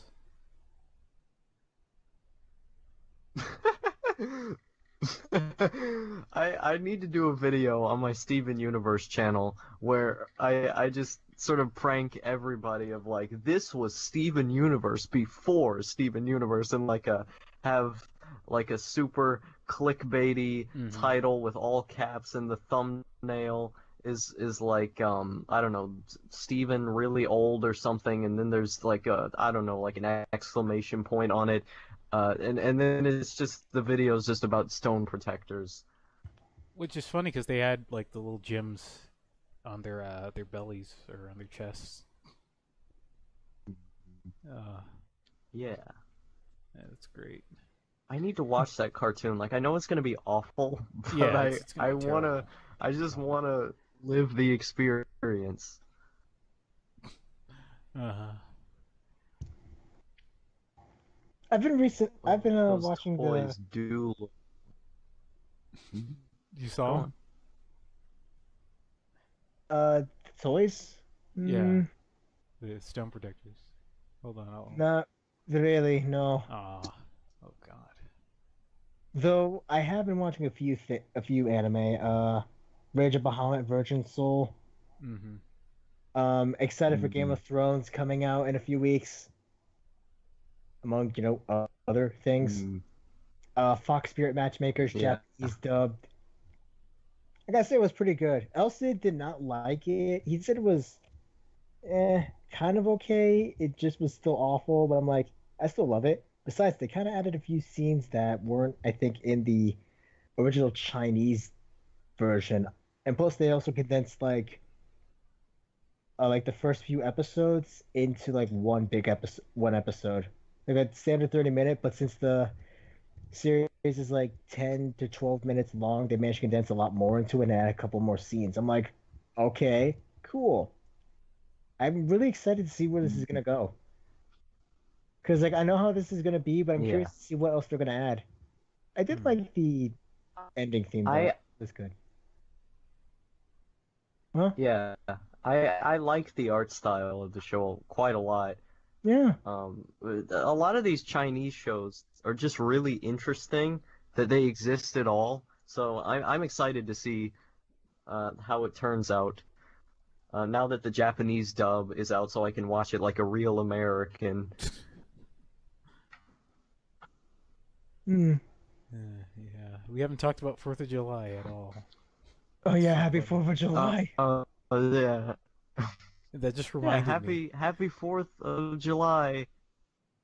That's right. America, make America great again. They're taking away our fireworks. The LGBTQ is taking away our fireworks. And I'm allowed to make this joke because I am bisexual. What? You're just gonna Seriously? get yourself hunted, aren't you? Yeah. Come on. No, I'm he's the gonna be fine. I'm the Milo Yiannopoulos of Aw. YouTube. Oh god. And demonetized. We're gonna be hunted for this, aren't we? Nah, we'll be fine. Subscribe to Sargon of Akkad, Oh no. the greatest YouTuber of all time. Uh-huh. Well, at least you're not Kevin Logan. I don't follow politics. I don't know who Kevin Logan is. I don't even know either. No one knows. He's just, you know that the Drinking with Bob video I made? That guy who's dancing? Yeah. I used his, that's Kevin Logan. He's some, Yeah. he's a, like, far left YouTuber. He's like the anti-Sargon, I guess. I don't know. Yeah. The funny thing about Sargon is that he's a left-leaning libertarian. Like, he's actually pretty left. He just makes a lot of anti-SJW videos, and he attracts the whole alt-right crowd. I sort of unironically like Sargon, but also not. Yeah, I was kind of part of that whole camp for a while, and then I just kind of left. Oh, no. You know, do my own thing. At least you're not Adam Sessler. Yes, I can thank God every day I wake up that I'm not Adam Sessler. Have any of you guys checked his Twitter recently? I haven't. No, Okay. I think most people are just checking. I the don't Twitter even accounts. follow him anymore. Oh, okay. Well, Oh God. I couldn't if I wanted to. I like how Barron Trump's Twitter got suspended for posting anime. Wait, what? Anime? That's it? It was because it was a impersonator, but Oh. it like the account was verified with Twitter and it had millions of followers, but it was somehow an impersonator. So this guy tricked like Chris Sabat, he tricked I think Steve Blum, I don't know, and like a bunch of people into thinking, hey guys, I need you to recommend me some of these Japanese animations. And for a while, the internet Oh thought that my Barron Trump was Lord. an anime fan. Hmm.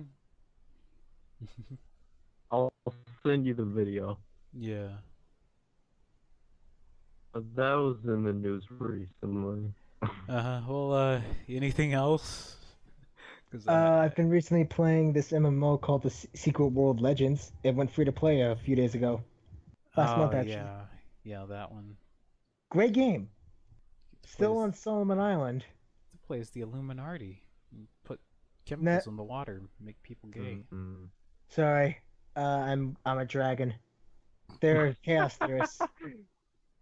You're gonna be a They big gay believe dragon in now because I'm the creating- Illuminati.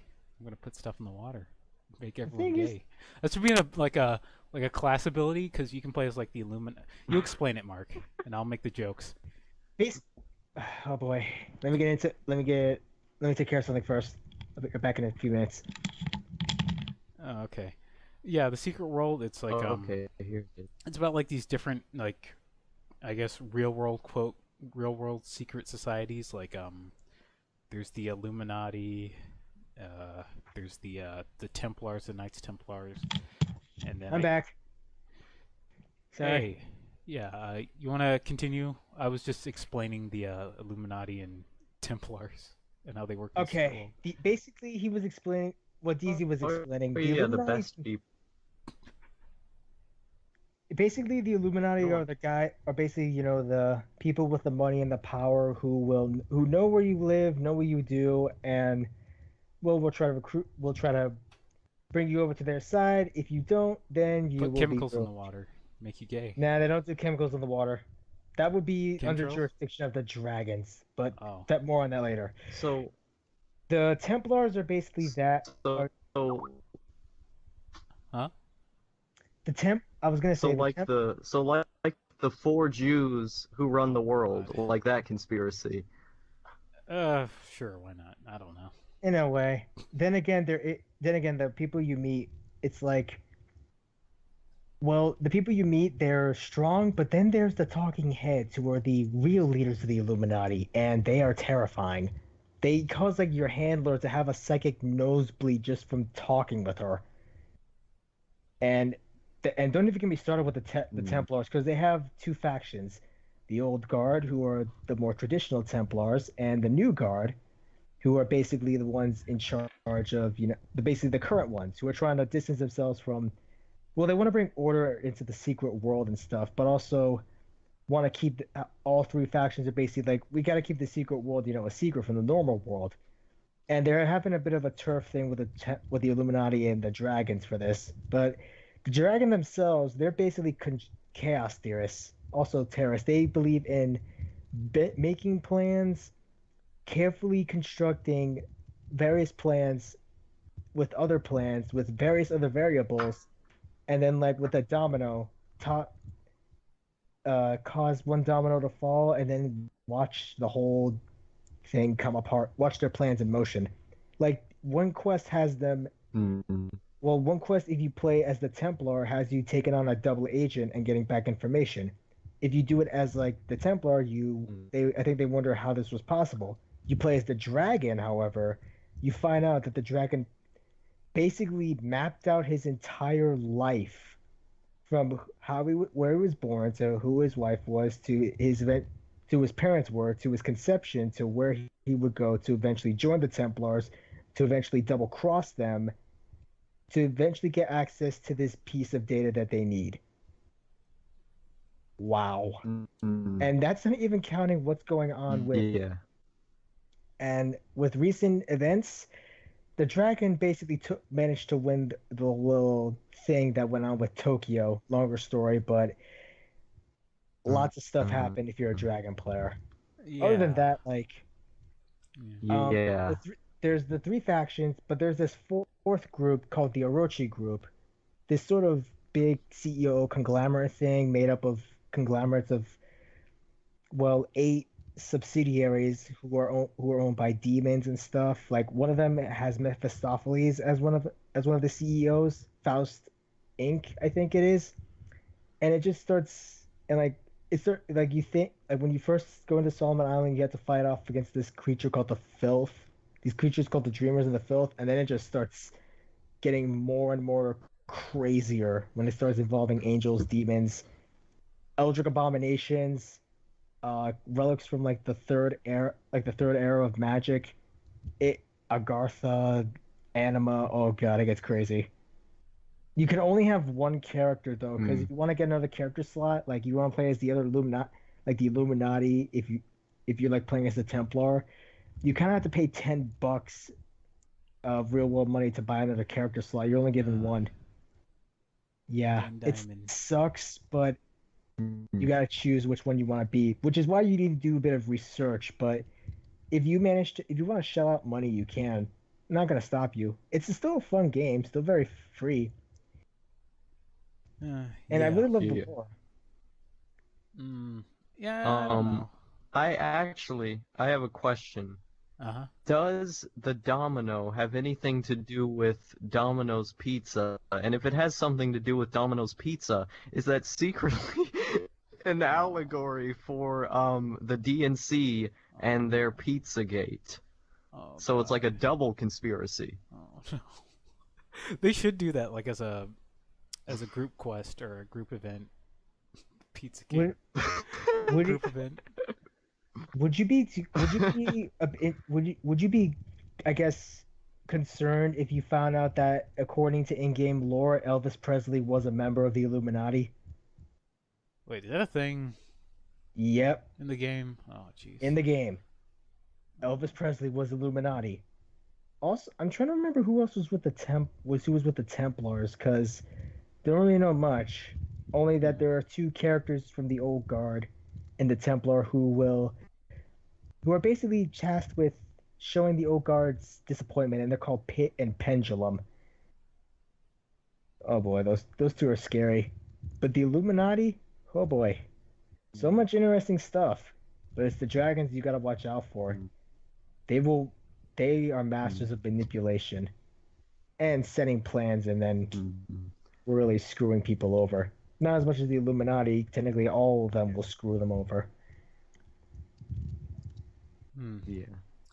I don't know. I've never found myself being very interested in conspiracies. I've just always thought that they were kind of silly. Uh-huh. Like even games that are about conspiracies, I just kind of see them as like funny things. That I don't know. I don't see it as anything past let's make fun of this. So hearing a discussion of like the deep lore of the Illuminati is a bit foreign to me, but it's neat nonetheless. It is. Yeah, I just like it from, I guess, a Mm. story or like a story idea standpoint. Like, I guess, Yeah. Shadowrun. Yeah, Shadowrun, which I got Hong Mm. Kong, so that's gonna be Sweet. awesome. I might I play can't that. wait for you to do a Oh, let's you play went of to it. Hong Kong? What? No, it's one of the Shadowrun games. I did a playthrough of Returns a Oh, long time ago, okay. and Hong Kong is the newest one. It takes place in Yeah. Hong Kong. It takes place in. I Well, thought Have you heard of the I Shadowrun? thought you went to Hong Kong and bought a What? one on Sega Genesis, which is the one I played. Oh, you played that one, the old school Shadowrun. Yeah, I played that one before. there's kind of a Yeah. callback to that one, actually. Hmm. There's a callback to it in the Hmm. first game. Actually, Yeah. It was yeah. Jess or Harlequin, that guy he returned. What were you saying, Is Logan? is Shadowrun on Sega CD? Is it on Sega CD? Because if so, I need to buy that. Yes. There was Shadowrun for the Sega CD. It was a Japan only visual novel kind of style game, like a adventure type game, and it was only released in Japan, as I said. Mm. But I don't know how rare it is. I don't know if you'll be able to get your hands on it or not. But if you do, that'll be quite a find. I heard it wasn't really that good because it didn't really feature a lot of the original lore. But I think the reason behind that was because in the actual like Shadowrun lore in Japan, they like exiled. They basically had like a travel ban for all the orcs and trolls and all the basically ugly looking creatures. But they kept the elves, so you only see like elves in that game, which I'm kind of sad about because I like all the other races. So, yeah, so xenophobic, just like Japan. Yep. Perfect. Yeah, it's but Japan. and Future Japan. Wait until you find in out all what actually happened in seriousness, Japan. oh, what happened? Oh, jeez. Oh boy. I'm gonna spoil Well- it. And I haven't even played Hong Kong yet. It does. Japan really has nothing to do with it. Oh, okay. I mean, like the lore, what happened to the Japan and the lore. Oh, okay, yeah. Okay, go ahead. I thought this was Oh, gonna I be thought you were saying something. I would have Yeah, I loved. thought you were saying something like real happened, like No. like not in a game. I thought something happened to Japan. Mm-mm. I know North Korea shot a missile at them like very recently. That's the Yeah. only news that I could actually know though. Mm-hmm. What were you saying, Mark?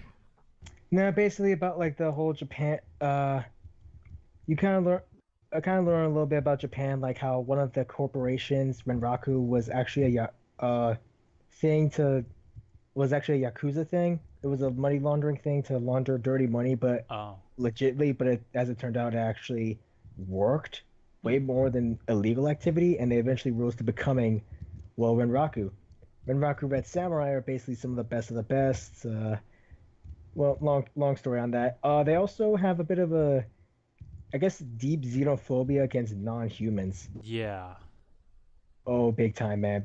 You do not want to know what they do to non-humans, and oh boy, pray you do not get the red samurai after you. They are relentless. Other than that, like certain places got worse off. I mean, Chicago got. Well, you played Shadowrun. Shadowrun Returns DC. You kind of know what happens. Chicago got messed up. Wait until you learn what happens with Berlin. Oh yeah, and Dragonfall. I played Dragonfall. Oh. I was surprised you didn't do a let's play of that. I wasn't sure if I wanted to. It's just that it's so much text. And, you know, it's not that I don't like reading. It's just that after a while, my throat kind of gets scratchy. And I feel like I can't really deliver lines very well with my voice. Yeah. Like, even with the Fallout 4 playthrough, I feel like I'm kind of phoning it in. Yeah. The only way to make a reading game fun in a Let's Play is to do weird voices, but even then, like, that gets grating after a while, and you just want to enjoy the experience. Almost every other game I can Let's Play fine, but like RPGs and stuff like that, no. Yeah. But I have to admit, like, the Shadowrun universe is amazing. I mean, it's deep lore, makes you question everything, and you get to experience, like, the different sides of corporations fighting each other, but also trying to help with your own morals. Like, trying to hold up, like, your own morals in this crazy, weird-ass society where everyone is, like, everyone's got secrets and stuff.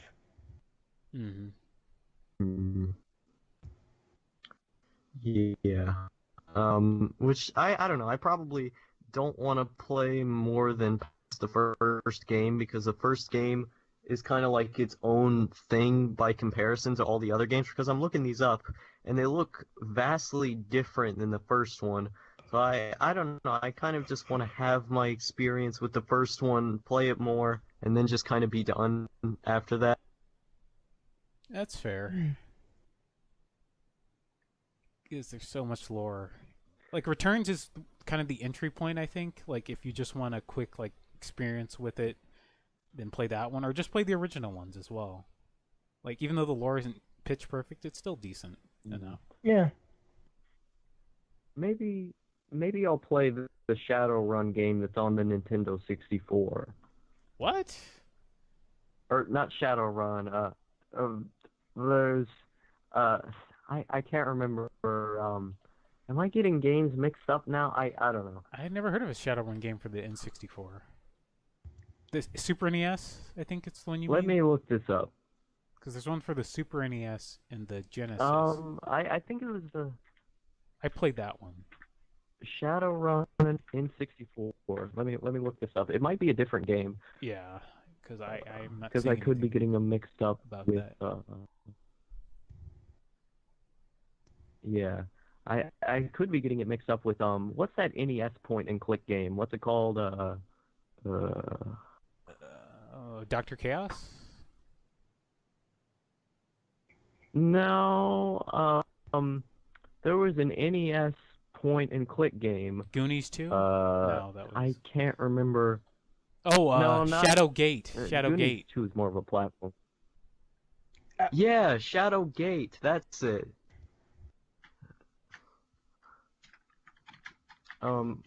That's on the Nintendo 64. I know it was like a PC. Shadowgate 64, Trials of the Four Towers. That's it. Let's see. Shadowgate. I don't remember that being made for the N64. Another Shadow Man was made for the N64. Oh, here it is. I see it. I see it. Oh, wow. That is some box art. I just found the new oh yeah, thumbnail. It's great. That is some MS Paint. That's like some stuff I would make. You're just gonna Photoshop the eye. Yeah, I guess. That's like something I made in like early Photoshop class back in high school. I love it. That's cool. I love Photoshop art for some reason. Yeah, it's one of those things. It's like, not to sound cheesy, but it's really magical and weird.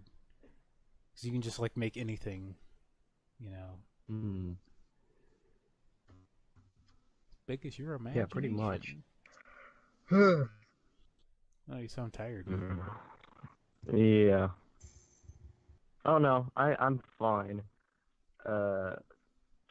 It's just I've been cleaning the house today. Oh, okay. Mowing the lawn and stuff. Yeah. Yeah, I've been busy for most of the day too, with work and all that. I mean, I didn't get busy with fireworks because I don't like fireworks. I mostly just did all of the house stuff, so everyone else could go to the fireworks show just to keep things situated around here. Yeah.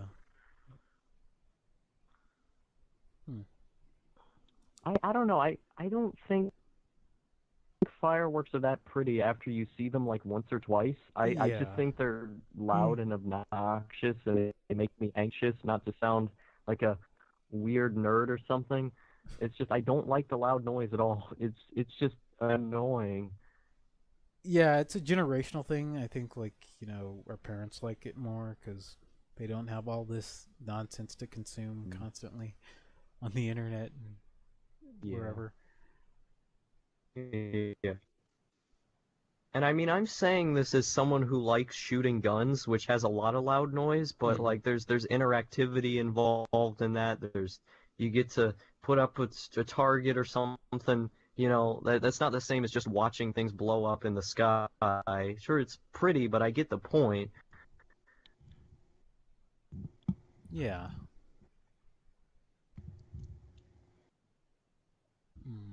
So, you guys want to end it off here? Sure. Okay. What wasn't there like a news thing? Like there's a bunch of news we didn't talk about. Oh Dude. boy. I guess. What was? It was something about what was that one game, the Destiny killer that Mark linked? Anthem. Oh yeah, Anthem. Then people say it might be a Destiny killer. Honestly, though, I don't think it will be. Probably not. So many people say things. I don't know. Anything could probably be a Destiny killer when Destiny is like one of the. I'm not gonna say it's not one of the worst games, but it's pretty bad. I don't know. Like people spend thousands of dollars on that game, DLC that they already had on the disc. It's the most annoying, and it's all about online play. That's fine, but you got to make the game fun first. I don't like Destiny at all. I don't know what Anthem is, but I'm biased towards it because it's a modern game. But I'll probably look at it. It's made by EA though, so that's your warning. Ugh. Yeah.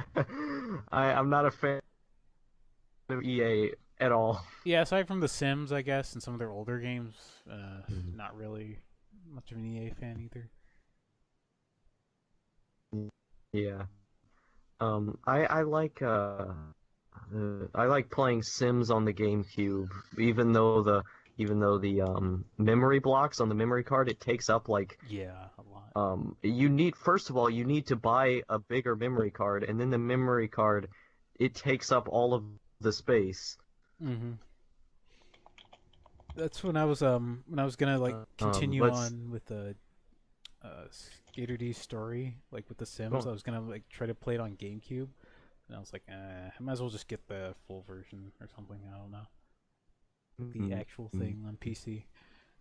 I like the GameCube version because I like playing on consoles, and it makes me nostalgic for when I used to play things on the game all the time with my brother. Yeah, I like console gaming. I'll always be a console peasant at heart. I don't know. I don't like that term. Yeah, it was too weak to accept the PC master race. Yeah. But yeah, aside from that, I don't know. I just love the personality. Oh, the personality? Yeah. Yeah, the personality of consoles, like if the GameCube's cube shaped, the PS2 was like this weird black thing and it looks cool. Like a monolith. And then you got the NES where it looks like yeah. Yeah, it looks like some kind of VHS thing but blown out of proportion. So I don't know. And a PC is just a PC. There's no personality whatsoever. Unless you customize it yourself, really. Yeah, but I mean, you got to be a tech guy to do that, and I'm not a tech guy. I don't have time to learn these things. Yeah. But what were you going to say? I was gonna. Yeah, you go ahead, Mark. Well, I was just gonna basically mention about, other than Anthem and Destiny. I mean, like, I've played Destiny. Anthem looks cool and all, but some of the things, like the whole, the whole fake party chat thing Oh yeah, that they was did. hilarious. Yeah, like a lot of people were like, Jim Sterling was like, I hate the whole fake party chat thing. That's not how people are gonna be. Yeah. And considering this is made by EA, I mean, is it BioWare/EA? And like how they say it's gonna be, actually it's BioWare. I'm like, yeah. Seems interesting.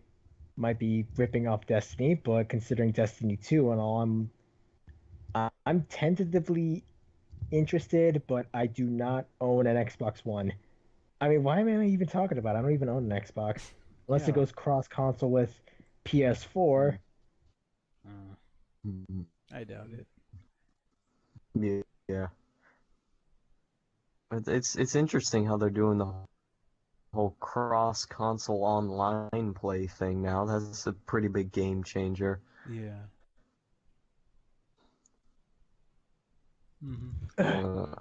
One thing I like about I'm going to add Oh, go on. I was just gonna say one thing I like about consoles is that if a PC game gets like a console port, I think that'll help I guess expand the audience. So I have no problems with consoles in that regard. Yeah. Like that's how I found out about the Thief series. Because not everyone's going to buy a. Yeah. I mean, not everyone's, because it was on the Xbox, I presume. Yeah, Deadly Shadows, the third one, it was on Xbox, the original one. Yeah, that one is really good, and that's how I got into the Thief series, because my dad rented that from some weird store in like 2007, and I thought it was really neat, and I didn't play it until the newer Thief game on Xbox 360 years later. Yeah, but 2014. it's a cool series. I gotta play I gotta play the PC games. But 20's fun despite its flaws. Yeah, it works within its means. Like Dark Souls 2. Yeah. I like 2. I mean, I thought it was fun. Yeah, so did I. I thought it was a fun game, but I acknowledge that the game has a lot of flaws that make Demon Souls the best one in the series besides Bloodborne, of course. But I think Dark Souls 3 and Dark Souls 2 both have a lot of flaws, but I can look past them. I still think they're both fun.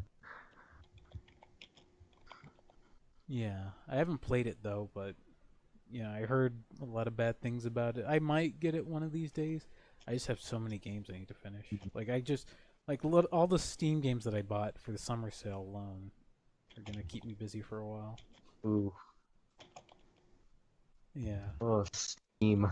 I know that place is a nasty place. It is. I will admit, as much as I like it, there's like so many problems with just like the quality control with the stuff that you can get on there, and the DRM.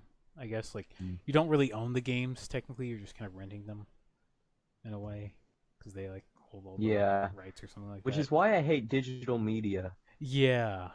Yeah. Physical copies forever. Like if I buy a game physically, I can say, well, I can hold this in my hand and no one can take it from me. Like the company can't say, nope, this doesn't represent our image anymore, or maybe the creator had an opinion that we didn't like, so nope, you can't have that game anymore. What the heck? I paid good money for this. I paid $60. I should be able to have this game. If I buy it physically, I can have it forever until the disc degrades or something. Yeah, I understand why they do it. It's I guess cheaper than having to produce a disc or a cartridge. Mm-hmm. But a lot of games get lost like that. Like once the servers for a certain service stop running, like the Scott Pilgrim game, that's only for Xbox Live and PS3, PSN network. And once those shut down, you probably won't be able to get them again. Which I still have that game on a cracked Xbox. Like it's you know about jailbreaking, right? No, I do not. I've heard of it. I think I used it a few times. Basically, when you jailbreak something, or in this case, JTAGs, it's when you break the copy protection more or less, and you can program your own stuff, etc. And I have an Xbox 360 that a family member of mine, of whom I will not name, who JTAG'd it for me. And I have Scott Pilgrim on there because all I had to do was just pirate the game, and then it works fine. So I still have that. Oh, nice. See, this is what happens when you don't release physical copies. If I could. Exactly. Start with the physical copies, game developers. Come on. You won't have to do all this. At least I can still go to my local video game store and buy Nier for like $3 in the box. Yeah. Yeah. I love local businesses. Mm-hmm. All right, so any other news? My town has a lot of local businesses because... Oh, because it's so small. I was going to get on a tangent about my... Oh, yeah, go ahead. About go, my go, small go, go, town. Go. I'm sorry, I keep doing that. I keep jumping the gun. Yeah. It's fine. It's fine. The internet is bad, so words kind of smash into each other. But like my town, I live near Dover, Tennessee, but I live in Indian Mound, which is sort of like a incredibly rural area. Like when I go outside, I'm surrounded by trees. So for at least 30 miles, most of what's around me is not like big businesses. There's maybe a Sonic or something, but most of what's around me is like furniture stores and mom and pop shops. We don't have a couple stores that might have a few on hand, but there's not a lot of like big chain things around here besides like McDonald's, because that's everywhere. Most stuff around here is just kind of mom and pop type things, and I really like it for that, because I feel like the area that I'm in is kind of stuck in the 80s, and I find that really charming. Yeah, I like that kind of small town feel. You don't really get that nowadays, but like even here in Texas, it's I guess modernizing in a good way, But yeah, I don't know. I like the small little stores that you can just go into and just have conversations with actual people. I mean, yeah. Not just be disconnected at your computer chair and have like a robot deliver you something, Amazon's drones dropping things on your house. I like going into a game store and, if I'm a regular, talking to the guy and be like, oh yeah, I heard about this. Did you hear about this, Kenny? Or something like that. It's fun. But I don't know. I'm kind of a social person, so maybe maybe most gamers are just kind of reclusive and they don't want that because they hide or something. Now I'm just being stereotypical, though. Yeah, you're not wrong, but I understand where you're coming from. I can understand that too. I think I'm in that boat. Yeah, I'm breaking out of it slowly but surely. Okay, I think now we should probably. I mean, I used to be really bad. Yeah. I was just gonna say, like, I used to be really bad about being anxious around other people, and I didn't like understand how to be polite or any of these things. And it was only through like doing it that I'd sort of figured it out. And I think now I'm a lot better than I used to in thoroughly, because I've been mostly homeschooled all my life, so I sort of had a stunted social development. Yeah, I kind of understand that to an extent. Social anxiety. We're going to some Yeah. interesting places now. I know I was a reverse thing. Like I really didn't know about like I was like energetic and stuff. Like in my life, like I didn't even know about what was going on. Like about the world. I was just like had my head in the clouds most of the time. Though looking back on it now, it was basically used as everybody's little joke. And ultimately, I was like, fuck it. So I've been just been at home for like years. I only took 1 year off. Just I want to take 1 year off of when I finished graduation to just relax, get away from school. I wanted to go to college, and I did promise my friends, but I got sick, and then family issues, and I'm like, and life issues and stuff, like everything that's going on with the world. And I'm like, fuck it. Someone even pointed it out, like I was like, screw it, and I kind of caused, I guess, no end of problems to people. Yeah.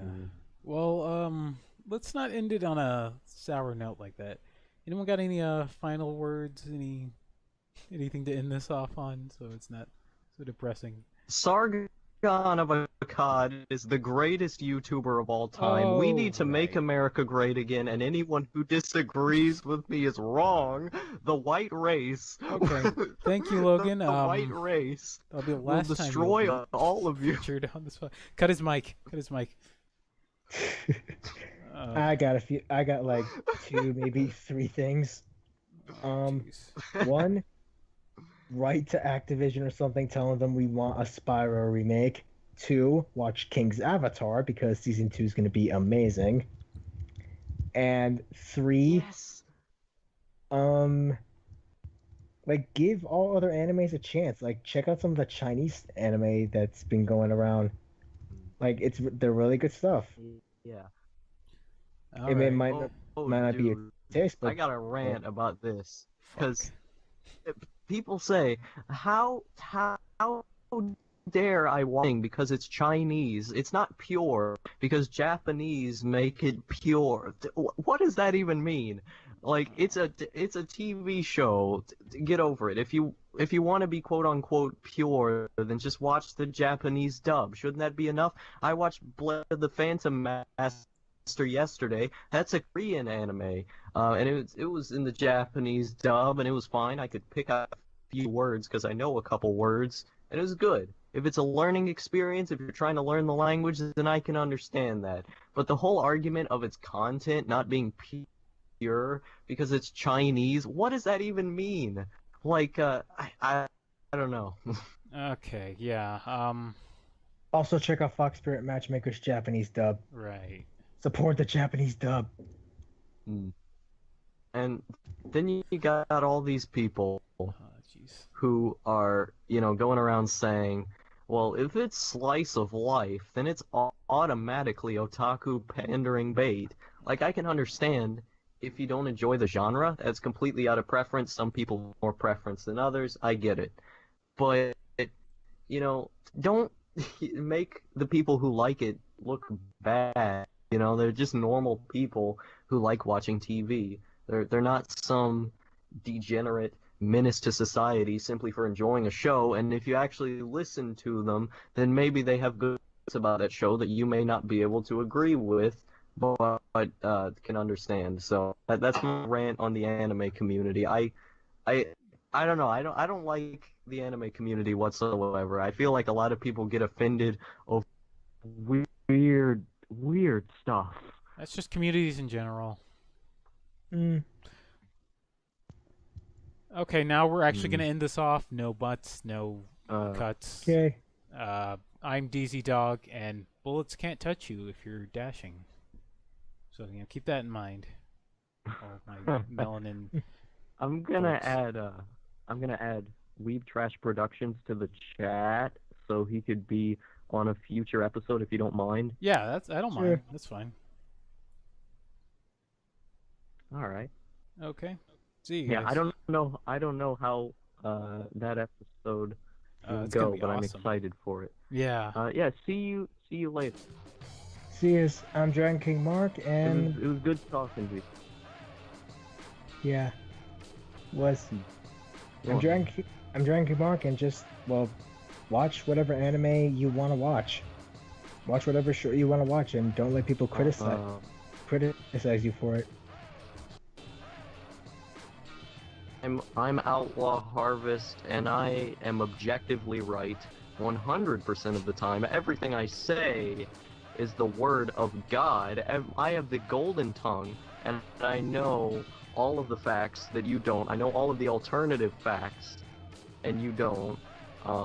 Only listen to me because you're all faceless plebs. Okay, yeah, we're done. We'll see you guys later.